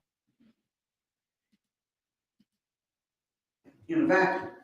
I'll see what you say, and I will rule upon it. We'll get affidavits and file them with the court. Very good. Thank you. Your Honor, just one issue as to logistics. Obviously, these jurors are down in Colleton County, and we're up here in Richland County. I've spoken with SLED, and in as much as we need, there may be jurors who need transport. SLED is certainly rotten egg scandal. Of course, to make sure that they're individual. They can then come in through the garage, and obviously then be brought up to a jury room. I think Your Honor. Damn, they got a garage. That sucks. At least they gave us a tidbit. Why does that suck? Because you know me, I love the perp walk. I love the perp walk. And if there is a parking garage, that means they're going into a secured area where most likely the bus is going to be driving in. Dad burn it. I think Judge Toll should make law enforcement park out in public parking and bring this man through the perp walk. We deserve the perp walk. Here to perp walk. Here. I mean, I'm a little slow on my buttons today. I'm getting tired. All right, a few more minutes. Jury room with a bailiff in there. I'm gonna try to shut up. Get through it. And that sort of thing, but also so that they don't have to come in through the public entrance and that sort of thing. So did I that would be speak I this think up that by would be a good accident? solution, and of course, to satisfy the Perp and eggs. concerns that the defense may have, you could either have a member of the defense team or one of their employees ride with them, or if you could agree upon a sworn statement by the agent or person that does drive them, that they, A, will not say anything, and B, did not say anything, then that may clear the problem too. I think you all can work that out. But I do think having proper transport would, first of all, be a comfort to the witnesses themselves, the jurors themselves. But if they can arrange something otherwise, of course, they'd be free to do that. But to the extent it's a burden on them, yes, I think that's a good idea. And in all events, I would want arrangements to be made to have the jurors come to the parking garage in this building and be escorted up in a private way into their assembly room. And yeah, absolutely, Your Honor, and we will, and I'm sure SLED, I've already spoken to them about that, have uninvolved agents who will be under strict instructions not to discuss the case, and happy to have them sign affidavits or whatever. Very good. All right, anything further before I go to the lawyers for the jurors? All right. Your Honor, only one other point, and that is, you asked us to give you exhibits that we would use. Yes, sir. Having not asked or had the opportunity to ask Ms. Hill a single question, I can't tell you, in terms of, there's not thousands of emails we've used, probably 5. I'm just going on some of the descriptions that were in the filings y'all have made to me. Well, we've received thousands of emails from Colleton County, based on a subpoena we issued. We've received hundreds of pages from the AG's office and from SLED. It'll make it a lot simpler if it's a small number and a discrete number by submitting them to me. Again, I told you I would evaluate that when I get them. Of course, I don't think you can evaluate them until she testifies.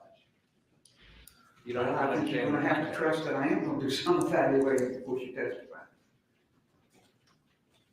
Okay, and Your Honor, she's given an affidavit denying making any of these statements. She has. So these alternate jurors that have been dismissed, would you allow us to call them to impeach her if that's what she testifies to? At the present time, the answer to that is no, as I have indicated, but again, I'm not gonna rule in the vacuum. I would hope that what you all will do is send me a pretty, specific, idea of what you want and how you want me to, permit it. So I'm not gonna rule on something I haven't seen yet, which is your proposal as to exactly how these witnesses and alternates to be used. All right, we'll get more extensive affidavits from those two alternates. Oh, okay. Um, That's fine, or descriptors of some sort from you as to what you intend to do. I'm not gonna dictate, how you do it, but I'm gonna have a lot more than just kind of the generalities that have been discussed in these briefs in order to permit. Well, I think we're gonna need an affidavit for appellate purposes, nothing else. I mean, my description to you is not evidence. Oh, I agree, but again, I will tell you how I'm gonna accept the proffer. What you put in the proffer, in the written proffer, is up to you. You can see Alec is not a happy camper. This is not a good ruling for them. Hopefully be able to get affidavits from these folks, Yes. much more descriptive than the original affidavit. Oh, Thank you. Your Honor, may I consult with counsel very briefly? sir.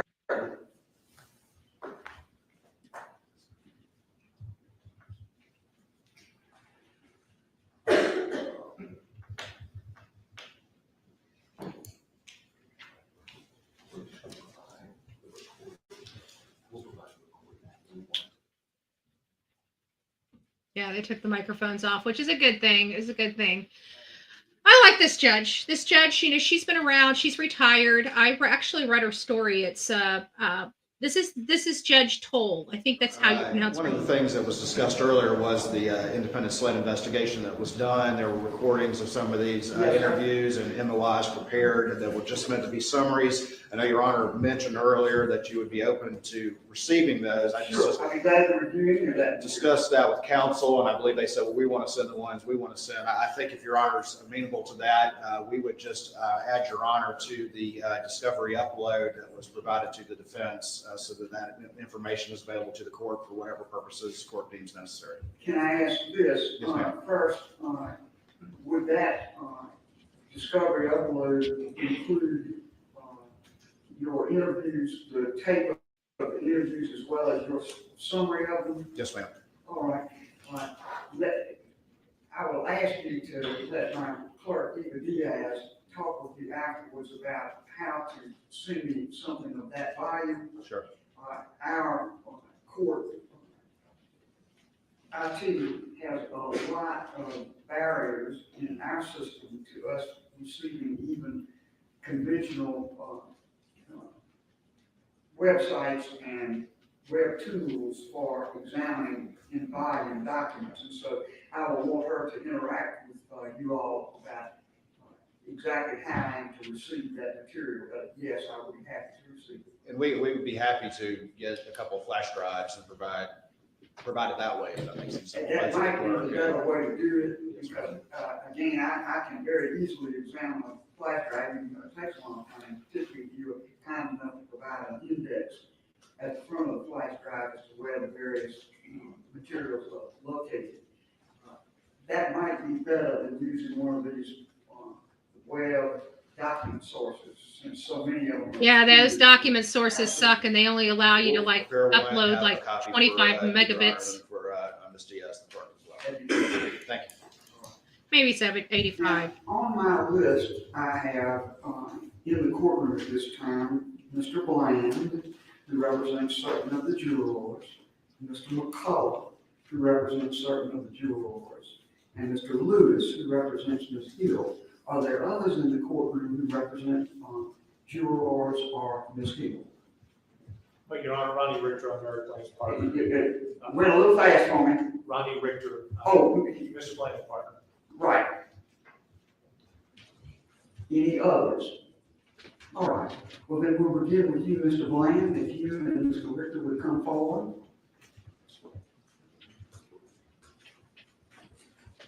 You know I'm gonna do this. Ron and I represent 4 jurors who rendered verdicts in this case. I would like their numbers, but only if that doesn't violate the attorney-client privilege. You may give them to me now or later.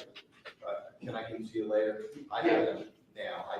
Our job is we want to preserve their anonymity. I understand. 2, we want to make sure that they're not harassed. And 3, we want to make sure that the verdicts of their conscience remain. And that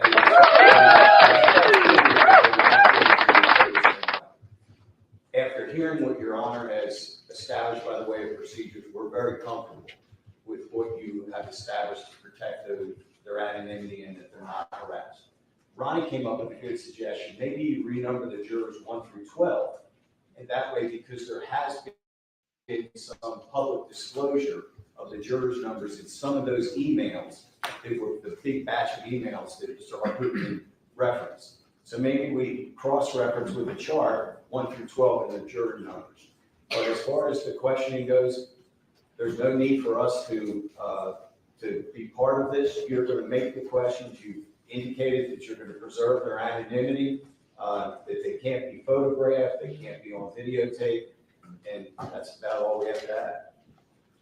Yeah, Your Honor, I would amplify that I certainly respect and appreciate the significance of the issues that are before you.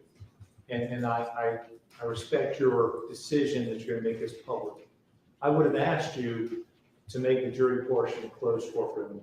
And Your Honor, only for this reason, that I don't know what the jurors are going to say, and I don't know what you're going to rule. But let's just say in a hypothetical setting that because juror number 9 said something that you believe deprived Mr. Murdaugh of his right to a fair trial, you're going to grant a fair trial, a new trial. I would hate for there to be any mechanism for somebody to backtrace to who was juror number 9.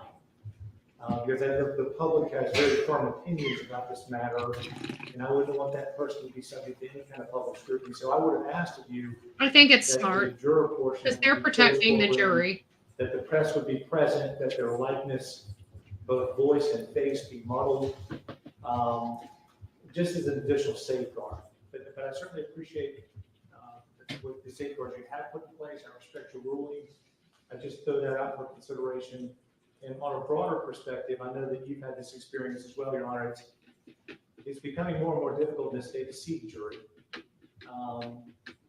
And I can't think of anything more injurious to jury service on a broader perspective than to see, jurors who've given up 6 weeks of their lives being pulled back in for a process like this, as necessary as it is.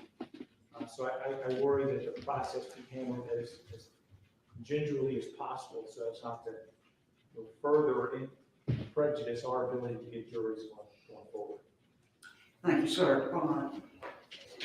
What I will do is this.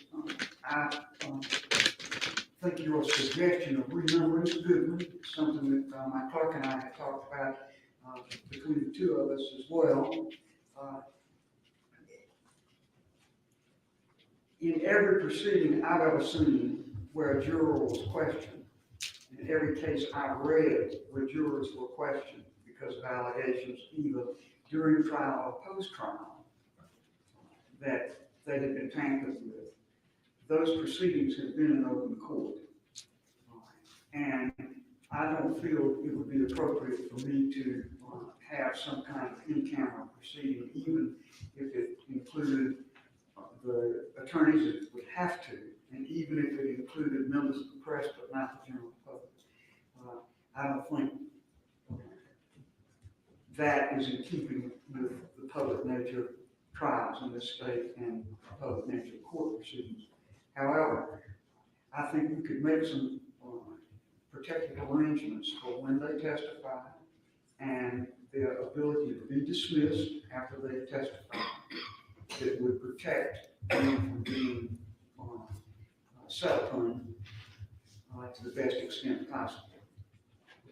So that is the way I will handle it, and I hope all things on balance that is as protective as you think it needs to be. We trust you, Your Honor. Thank you. All right. Your Honor, on behalf of our clients, we will accept their service of the subpoena so that they don't have to do so. Well, that's great, and of course, you don't represent all of them. No, our four. You're for, but that's great, and it may very well be that these parties are going to be able to work out something with respect to some of the rest of them. I don't know, but I appreciate that on behalf of the ones you represent. You want me to come up and tell you our juror numbers, or you want me to wait? No, sir. You can. I don't need that this moment. Okay. Thank you. Thank you, Judge. Yes, sir. Fair judge. So far, I like her ruling. Open court, like everybody else. No special favors. But she is protecting their anonymity, so that's what we can be thankful for. Oh, go to the podium if you would, please.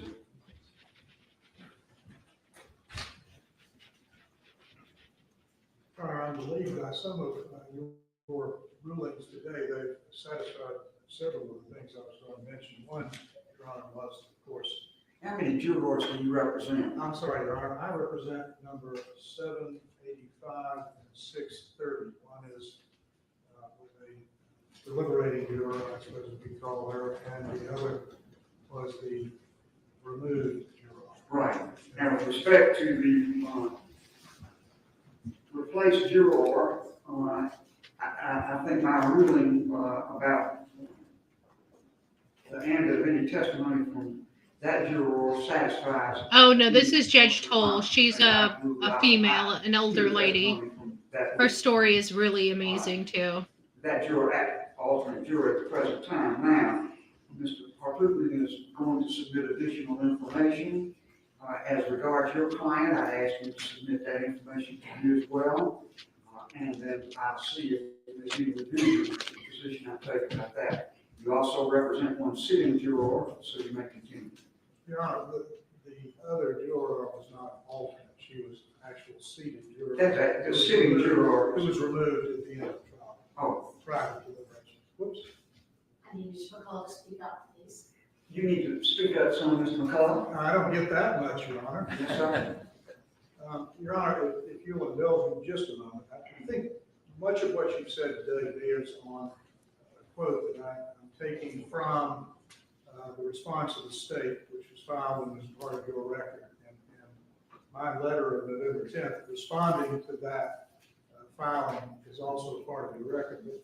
But the state said that jury duty is this cornerstone of civic duty, needless exposure to the jurors to litigative stress and impeachment by zealous attorneys in a case especially of this public exposure can only serve to discourage citizens from willingly participating in this civic duty. Your Honor, I'm delighted with your ruling that you'll be asking questions. I've been subject to your interrogative skills in my appearances before the Supreme Court. So I'm pleased with that, and I check that off the list. I would like, Your Honor, for you to take judicial notice that there have been excessive public comments by, and I have to say, Your Honor, in my letter of November 10th, I took Mr. Waters, who signed the letter, to task for labeling one of my clients, one of these jurors, as dishonest. I think I wasn't pleased with that. I think that discourages civic participation. I would ask the court to admonish the litigants, attorneys. Mr. McCullough, let me stop you there. I am not aware of any of what you're talking about in terms of comments about jurors or otherwise. I don't remember hearing anything about the comments. Do you guys? I don't remember hearing about anybody intentionally being dishonest. We heard about Egg Lady. We heard about other things. Now, if these are third-party comments, interesting. So that's just not something I'm going to take into account by listening to it or by taking any judicial notice of it. I don't know what I would be taking judicial notice of. I do not know anything about what you're talking about. Well, Your Honor, both my letter and the response of the state are part of the record, which you obviously have not gotten to, but I would assume yet. My only request is either admonish lawyers, officers of the court in this courtroom and outside of this courtroom who represent people to be cautioned that this is a search for the truth, not an effort to protect the verdict, nor an effort to discourage people from participation. Negative commentary does that, or runs the risk of doing that. That's all I'm saying. I understand, and I decline to instruct or admonish participants in this procedure in any way about what you say. Thank you. Your Honor, next, I'd like Mr. Richter and Mr. Bland appreciate your efforts. I suspect that we will decline a ride to the courthouse, but I would ask the court to consider allowing the jurors who choose not to ride with SLED agents be permitted an entry and exit from the courthouse that would involve or relieve them of the necessity of coming through the front door. I think I've already said that I will make arrangements for juror witnesses to report to the basement where the law enforcement station is, and they'll be appropriately directed to the assembly room. And Your Honor, lastly, I think, if I understand your rulings or discussions about the process that will occur here, this may run at odds with it, and I'm not arguing with you, Your Honor, you know best. I am of the belief that this litigative stress that I earlier referenced could be avoided, and the public and media not denied their opportunity to gain.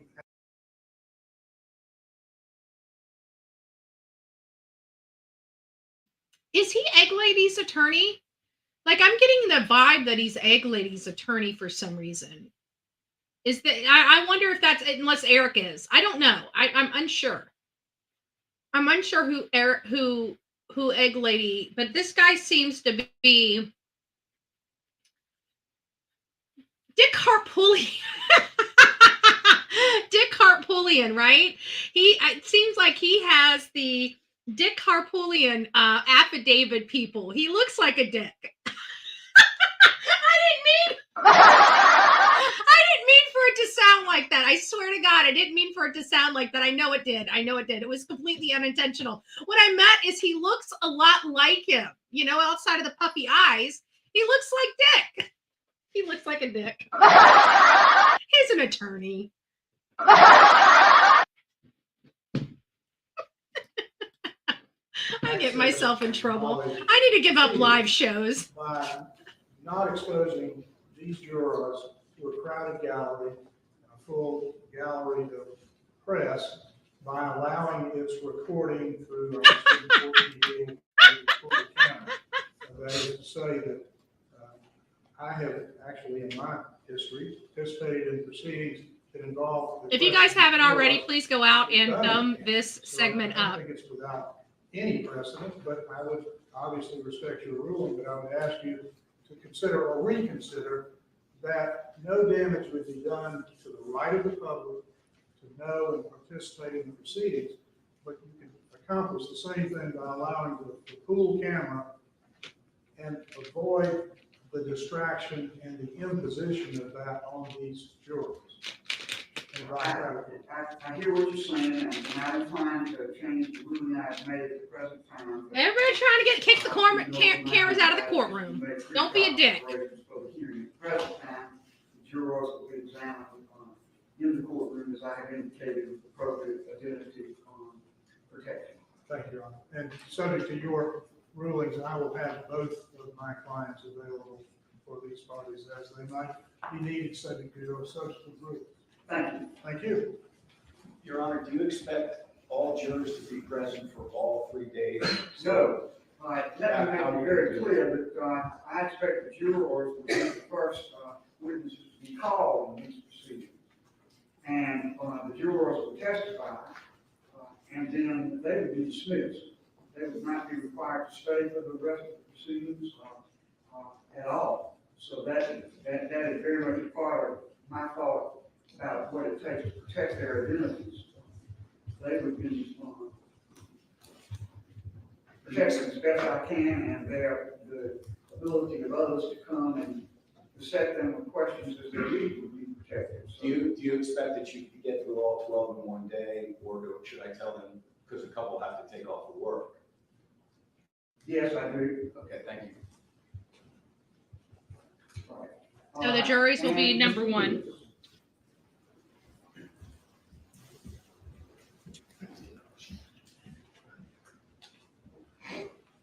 Your Honor, I'll be brief. In light of your rulings, I don't think you need much from me. The only thing that I'll add is I'll have Ms. Hill available for here as the parties need him, and happy to accept service to alleviate one issue for this court. Unless you need anything from me, Your Honor.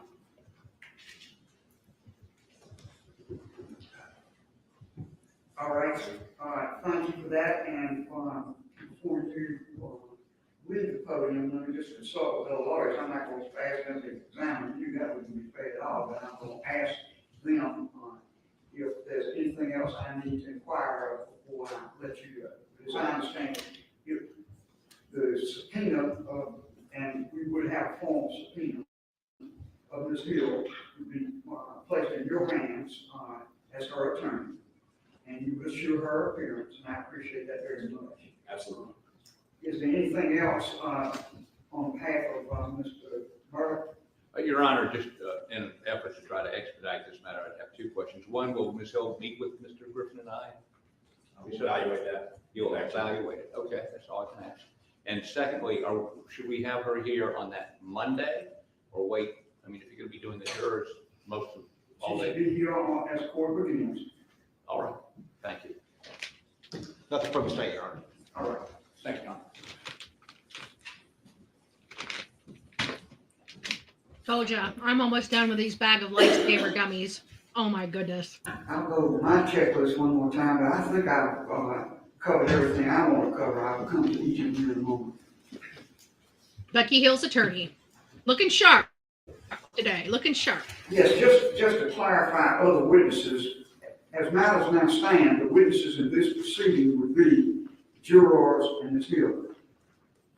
All right, so I want to be sure that we're all understanding exactly what's going on in that regard. She's wanting to make sure everybody understands you ain't bringing alternate juries and you're not bringing Egg Lady in. You ain't got the authority to do so just yet. She wants to make sure we're all clear on this situation.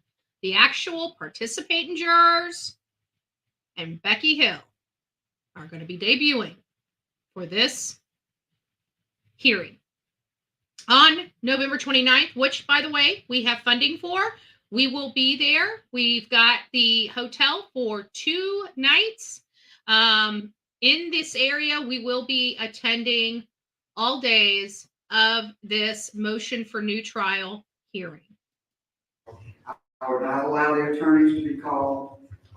I'm unclear about the mention in some of the papers that SLED investigators would be asked to testify, or any other witnesses. So I'm going to go one more time. I want to get real specific so you will understand what you need to prepare for by way of in-court examination and what you need to prepare for by way of submitting proffer. All right, first of all, for the defendant. Police Court, Your Honor, just a couple of issues. One, we don't know who we're going to call to impeach Ms. Hill. Because we don't know what she's going to say. So it's difficult for us. I mean, once she testifies, at that point, we say we'd like to call so-and-so and so-and-so and such and such and such and such, number one.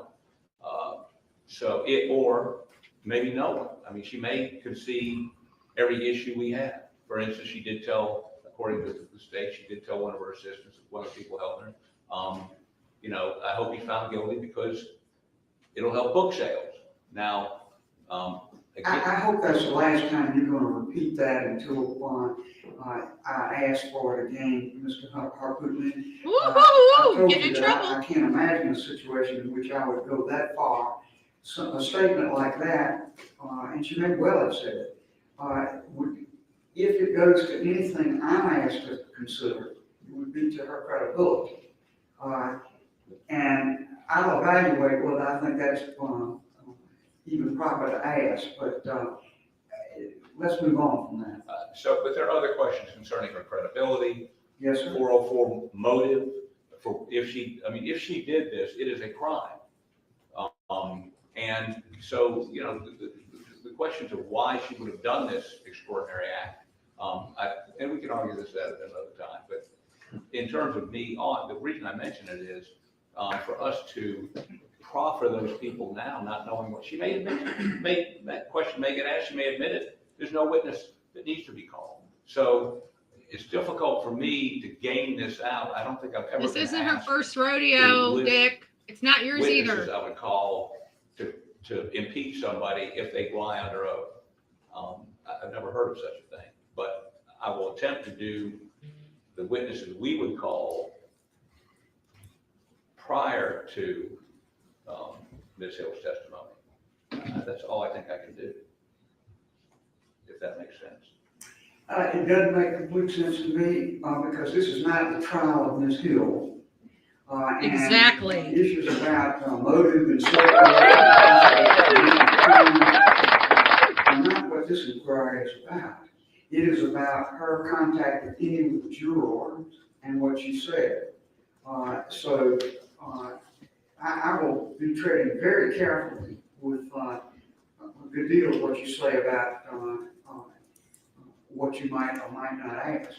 But I am going to ask all the parties to be pretty specific with me about what I should be asking the jurors, and I can make a decision in advance as to what I am going to do about that, and what is going to be, at least by general topic, pursued with witnesses. Yes, sure. And the reason I do that is because it gives me the opportunity to then consider what rulings I would make and move the proceedings along in an orderly way. Well, Your Honor, maybe premature for me to note this for the record, but we would accept your ruling on that. All right. Okay. Secondly, Mr. Murdaugh has been unable to review any of the discovered material in this Now I'm case. on the starburst, y'all. It's one of them days. Prohibits us to distribute to him while he's in jail. We don't have time in the next less than 2 weeks to go sit down with him and review everything. Would Your Honor allow him to have them? And the materials are not as to the evidence in the underlying case, it's as to jury issues.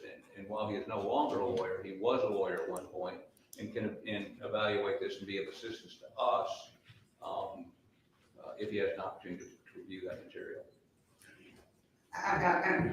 You're speaking to me about something in a complete vacuum as far as I'm concerned, so I can't really evaluate what you haven't been able to review with him and what you have been able to review with him. As I understand what you're telling me is I have received certain information as the attorney for defendant that I have not been able to show defendant for defendant's review because of the confidentiality order. I can't imagine that. I think what you may be saying is Mr. Burke has not been able to keep for himself while I'm not there confidential materials. That's correct. That is something common to many folks who are under incarceration are limited in the kind of materials that they can receive and keep in their possession when they're not with their lawyer. This is not an issue where he's being deprived of the ability to consider material that you have received. This is a question of whether he can have that material in his possession when you are not there or your representatives are not there and study upon it and so forth. I can't control what the limitations of the Department of Corrections are, nor can I control what limitations may have been put on confidential material because of the fear that it would fall into other hands. So I'm not going to rule in the abstract on things. I would have to have something that's pretty specific, but I can tell you this. I would certainly not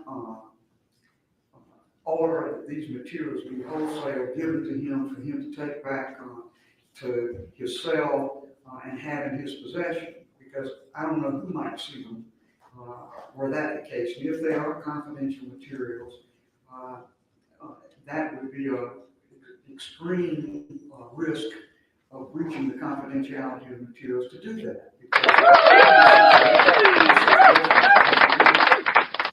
Now, my making or yours? Your Honor, I would only note for the record this: much of the material we've received has been within the last 2 weeks. This hearing is scheduled for 2 weeks from yesterday. Yes, sir. And you've given us more stuff we have to do between now and that hearing. Yeah. There's nobody to go sit with him at the jail, and his time is limited as to when those people can visit. So without him being able to review this material, I don't believe we can be effective, and we would be ineffective in representing him. Well, I understand that those are wise statements for an attorney to make to preserve your position on the record. It doesn't change my view of how we should proceed in this matter at all.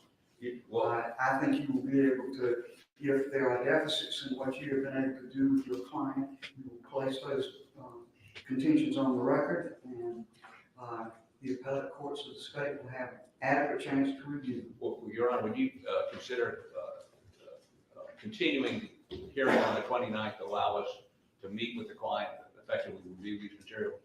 No, sir. Okay. Thank you. We respectfully accept your ruling. I understand. Thank you. Mr. Waters? I don't have much to address, Your Honor. The initial question that Your Honor asked was about SLED agents being listed on the potential witnesses. And, again, Your Honor, when these allegations were first raised, we instructed SLED to do an independent investigation, good, bad, or ugly. And only because of the results of that investigation, or is the reason why we're standing here and litigating these issues before Your Honor. Ultimately, the only way that SLED agents could potentially be testifying, and again, when we filed our response, we didn't know exactly the parameters the court would rule. The only way, though, that I could see them potentially testifying is in the event that there is an accepted witness by Your Honor, that there was some sort of prior inconsistent statement under Rule 613 or some other permissible inquiry. But I think Your Honor's rulings as to the nature of the inquiry we're going to conduct would probably remove or make it very unlikely that need. So basically, he understands that the SLED agents are out. She doesn't want to hear from the SLED agents either. Nothing from the state, Your Honor. Nothing to defend, Your Honor. All right. I say to attorneys for both sides, the court is deeply grateful for the very fine materials you have submitted so far. This an extreme amount of work in a very truncated period of time, and I appreciate the burdens it places upon you, Mr. Hopkins, and I particularly thank you as a member of the General Assembly for not interposing your immunity because you are in session, and I respect that. I set these matters after consultation with y'all so that I could fulfill my obligations to the court as expressed in Chief Justice Payne's order. But I realize that I'm doing that with your extreme cooperation in light of the other duties, and I appreciate it very much. Thank you, Your Honor. I look forward to further submissions from the parties and from the hearings commencing January the 29th. The court will be in recess. Thank you. Thank you, Your Honor. All right, there we have it. We are finally through the. We weren't even going to do Murdaugh today, right? But since we were already in it and we switched over to Gilgo, we're like, wait a minute here. We can't just not go back, right? We need to find out what happened. Now our curiosity has popped up. We want to know, what did they do? I gotta say, kudos to this judge. Kudos to this judge. I want a big plus. Crowd cheer. We're going to do crowd cheer.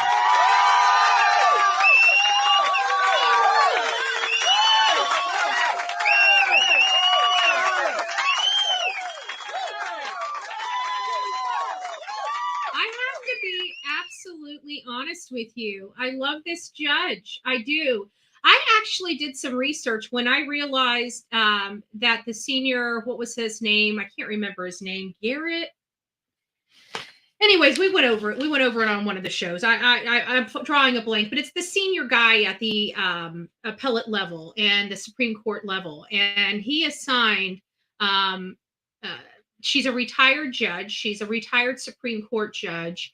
And I can't remember her name, or something Toll, Toal, or something like that, or Taol. I think it's Toal. Anyways, I actually looked into her when she was first assigned to this case. And her history is really inspiring. It really is. She went to college when it was unpopular for women to be in college. She went, into the law and became a judge very early on, within a few years. And again, she was in a sea of men. This was back in the time, in the era when women weren't we didn't have the abilities that we had today. It was frowned upon, so to speak. Jean Toll, thank you. It's me, Jen. Thank you so much for that. And so she ended up going and just really excelling, and she really garnered the respect of her counterparts, so much so that she became the first woman, if I'm not mistaken, the first woman to the South Carolina Supreme Court. I want to make sure I'm correct on that, but I'm pretty sure I read she was the first woman on the South Carolina Supreme Court. A wonderful lady, impeccable reputation, just a doll. And you can see she ain't playing, y'all. She ain't playing. Let me read this for y'all. Chief Jean Hoffer Toll began her service as an associate justice on the Supreme Court of South Carolina in 1788. You know what? This is okay. Good. It does go back into her history. I want to say, wait, this is not the one. Becoming the first woman to serve as the justice of the South Carolina Supreme Court. Sure is. She was reelected in February 1996 and was installed as Chief Justice on March 23rd, 2000 for the balance of the term of her predecessor, which expired June 30th, 2004. She was reelected as Chief Justice February 2004 and again in February 2014, each time for a 10-year term. She is the first Native Colombian and first Roman Catholic to serve on the South Carolina's highest court.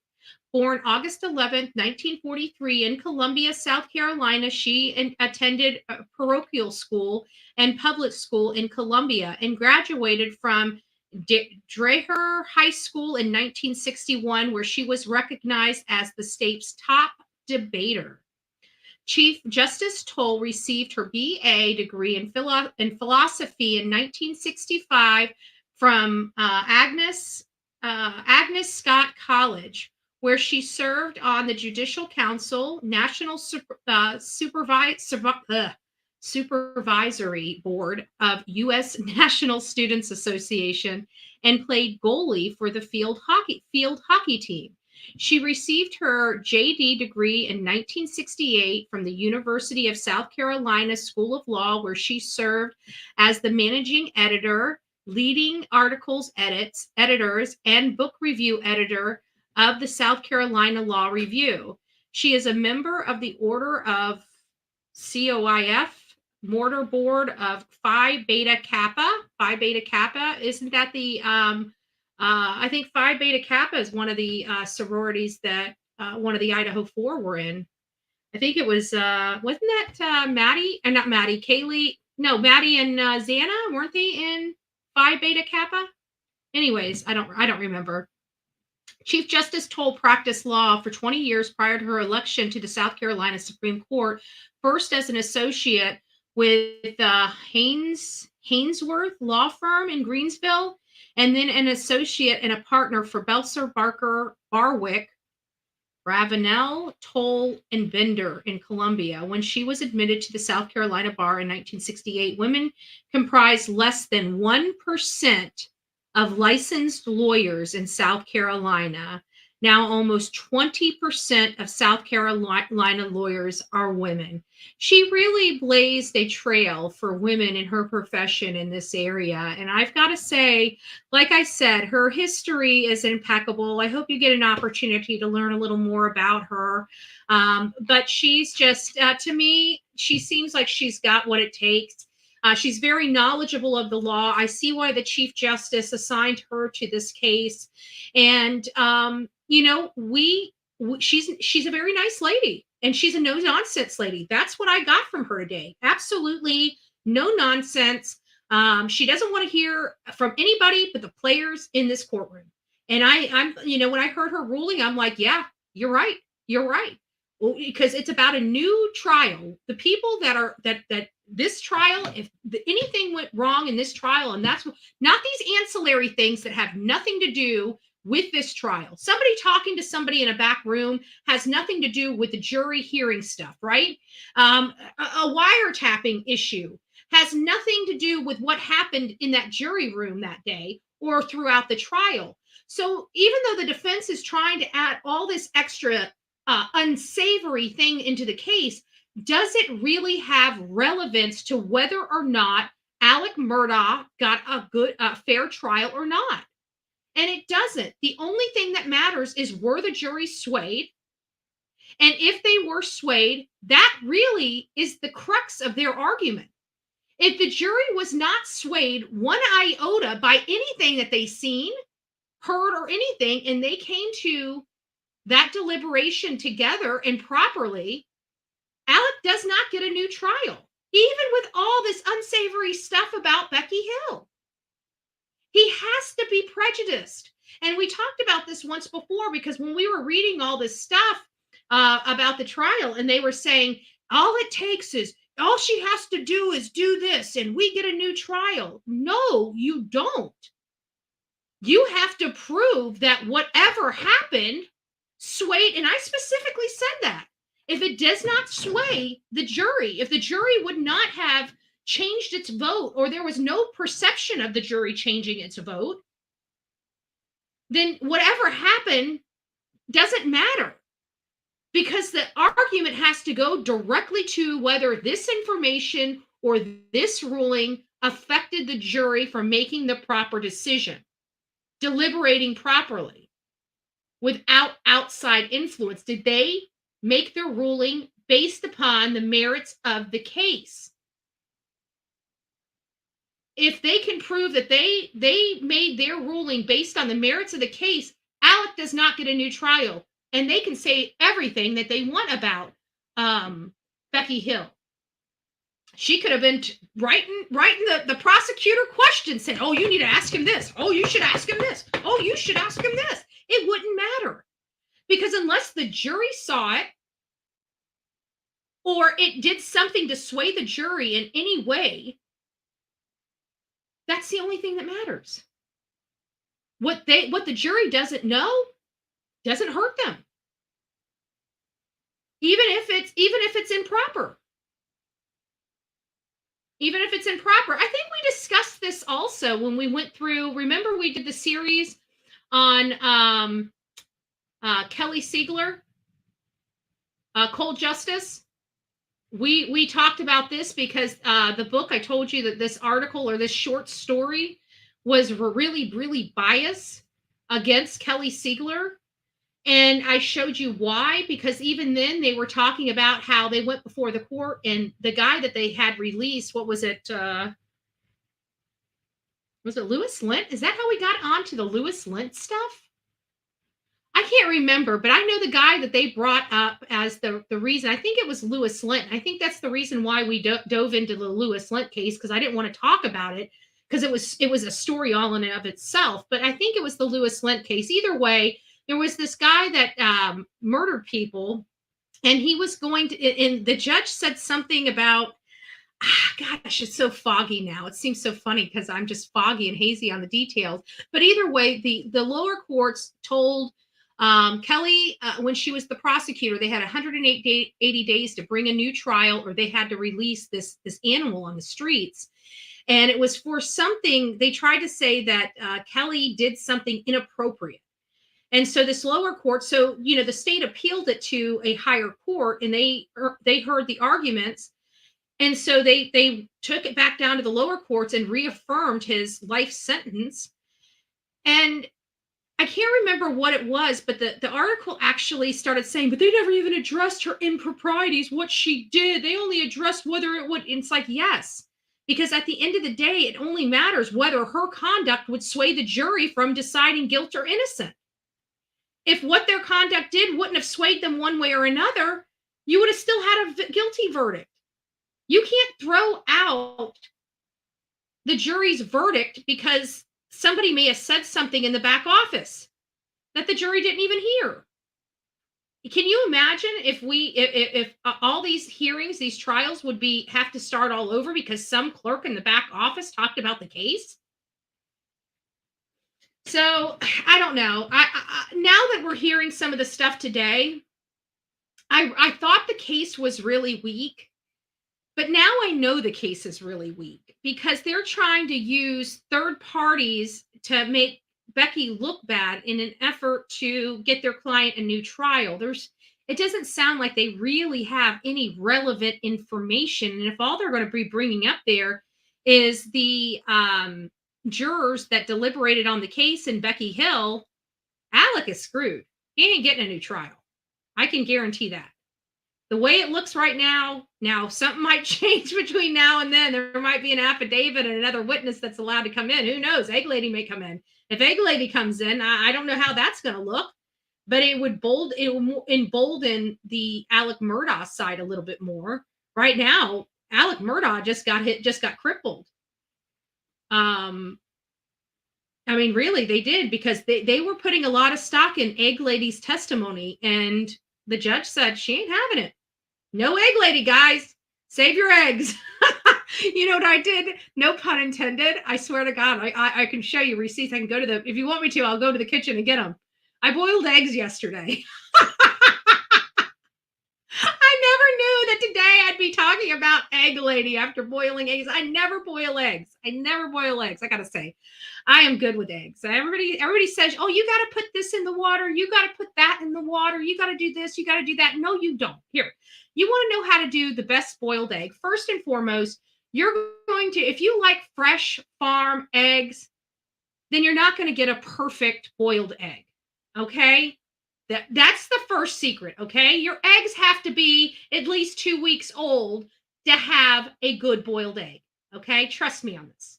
I know what I'm talking about. At least 2 weeks. Okay? At least. That's the first thing. The second thing is you put your eggs in the pot. You put your water over the pot. I don't even salt the water. I do not salt the water.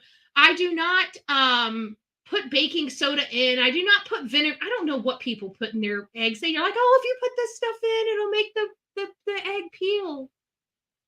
Okay, whatever. Okay, and I never get gray cores. My cores are always, always, always nice, bright yellow cores. This is the secret sauce to the perfect boiled egg. Okay? Older eggs, all right? 2 weeks or older.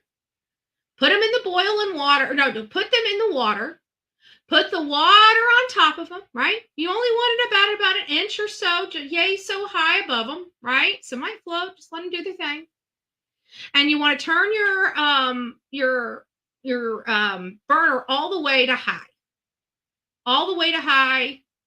And you want to set your timer on 15 minutes, okay?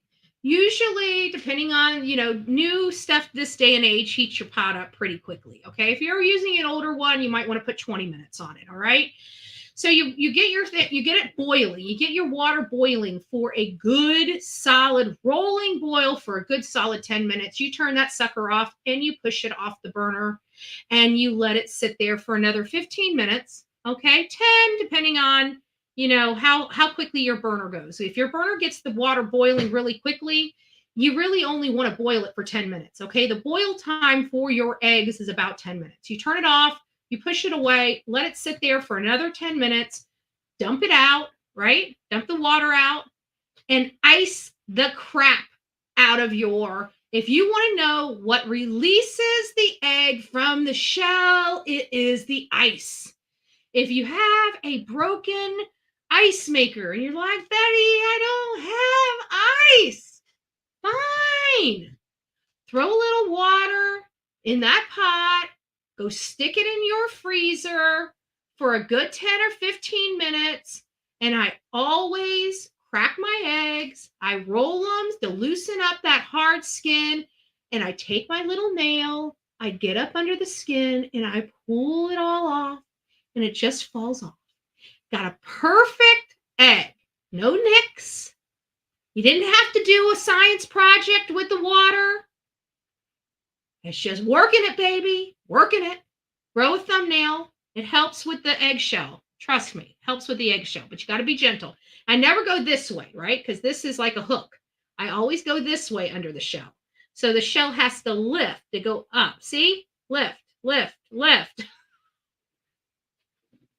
All right, now go try the egg recipe. I know you guys are like, I wonder, I know my eggs have been in the refrigerator for 2 weeks. Let me see. Those haters are like, let me show them. She's not going to make a perfect egg. She's not going to make a perfect egg. I can tell you right now, I'll make a perfect egg all day long, 7 days a week. I do not mess up my eggs. I am a professional egghead, chicken head. You give me something like that, I'm telling you, red sauce, it's not an Italian red sauce, but it's an Irish red sauce. And I'm telling you, that Irish red sauce will kick that Italian red sauce's ass any day of the week. All right, guys, the mafia, don't be letting me down. All right, I know I got some Italians up in here saying, oh, she didn't. Oh, no, she didn't. Who ever heard of Irish red sauce? They're coming. I got my Italians coming for me. They're coming with their pitchforks. They're coming over to Betty's house to show me how it's done. They're gonna kick me out of my kitchen and say, you don't got this. Hold on. Back up, Irish lady. Back up. Back up.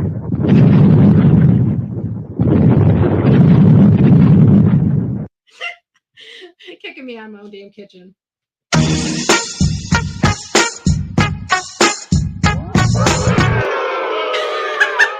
All right, you guys had enough fun with me. So we learned about 2 cases, actually 3 cases. We started out with the Soto case, went over the Gilgo Beach case. The Gilgo Beach case stood us up. So we moved on to the next guy standing in line, which is our beautiful Alex Murdaugh. We learned about how slick and twisted he is and how snakeskin oil his attorneys are. And then we slid right back into our late date, the Gilgo Beach murders. We found out that the 4th victim has now been officially charged to Rex Heuermann. We just found out this motion for new trial for Alex Murdaugh will be heard by a very astute legal mind, Judge Toll, and she has laid the groundwork. She's not monkeying around. She wants the jurors, and she wants Becky Hill front and center, and she wants to know what's going on. Does this case hold water? Does it not? I truly believe that they're keeping with the jury and Becky Hill. Alex Murdaugh will not receive a new trial. If they go outside of the jury and Becky Hill, we'll have to monitor it. We'll be giving you guys the play-by-play. Why? Because we will be there. We will be in South Carolina running this live. All right, guys, you've had me long enough. You've had me 5.5 hours. I love ya a lot, but I'm sick of looking at your ugly faces. Okay, I'm sick of looking at mine. But who's counting? Who's counting? All right, guys, you have a great day. God bless. We'll see you back here tomorrow, 7:30. Be there or be square. I'm going to go out with let's go out with our Soto. Didn't I just prepare that one? I think I just prepared that one. Yeah, we'll go out with the Soto case. All right, guys, take it easy. Don't forget to be fearless. If you see something, say something. An ounce of prevention is worth a pound of cure. And until next time, please be kind and safe to one another. God bless. Good morning. I'm Bullhorn Betty. This is Bullhorn Betty Crime Stories, and our daily discussion is related to Savannah Soto, Matthew Guerrera, and their unborn baby Fabian. Savannah Soto is an 18-year-old pregnant mom-to-be and was getting ready to welcome her son, baby Fabian, into the world right before she disappeared. Her family went to meet her at the hospital to be induced, and she never showed up. This worried her family so much so that they went to the San Antonio police to file a police report on December 23rd. However, the San Antonio Police Department said they needed to file the missing persons report in Leon Valley. So that's what the family did. In the meantime, they were calling frantically to Matthew's phone, which is her boyfriend, as well as his family, because they thought there was something going on between Savannah and Matthew at the moment. And then they learned that that wasn't the case. Matthew's family couldn't get a hold of him, and so both families were very, very concerned, and Matthew's family ultimately filed a missing person report on him as well. Then we fast forward to December 26th. This is the day that Matthew and Savannah were found deceased in their car. Many people were speculating on who could possibly or potentially be responsible for this crime, because Matthew and Savannah were both well known in the area. They were both well-known drug dealers in the area, and this played a role in this case. Well, since then, video came out that surfaced showing a heavy-set Hispanic male stepping out of a Chevy Silverado and helping what appeared to be a younger female in the victim's car. However, we learned after the arrest that Christopher was the female, the younger female that we saw in the video, because he was a 19-year-old boy with long hair and from the angle looked like a female. However, law enforcement did locate them and they charged Christopher Preciado, which is 19, with the actual capital murder of both Matthew Guerrera and Savannah Soto. They charged his father, Ramon Preciado, with tampering with evidence and concealing bodies and other charges related to the moving of the body.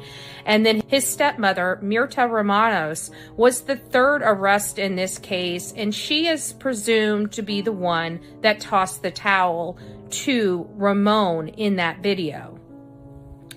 So today's topic, we are going to be discussing the funeral of Matthew Guerrera and the upcoming funeral of Savannah Soto. We do have some updates on the case, so please stick around.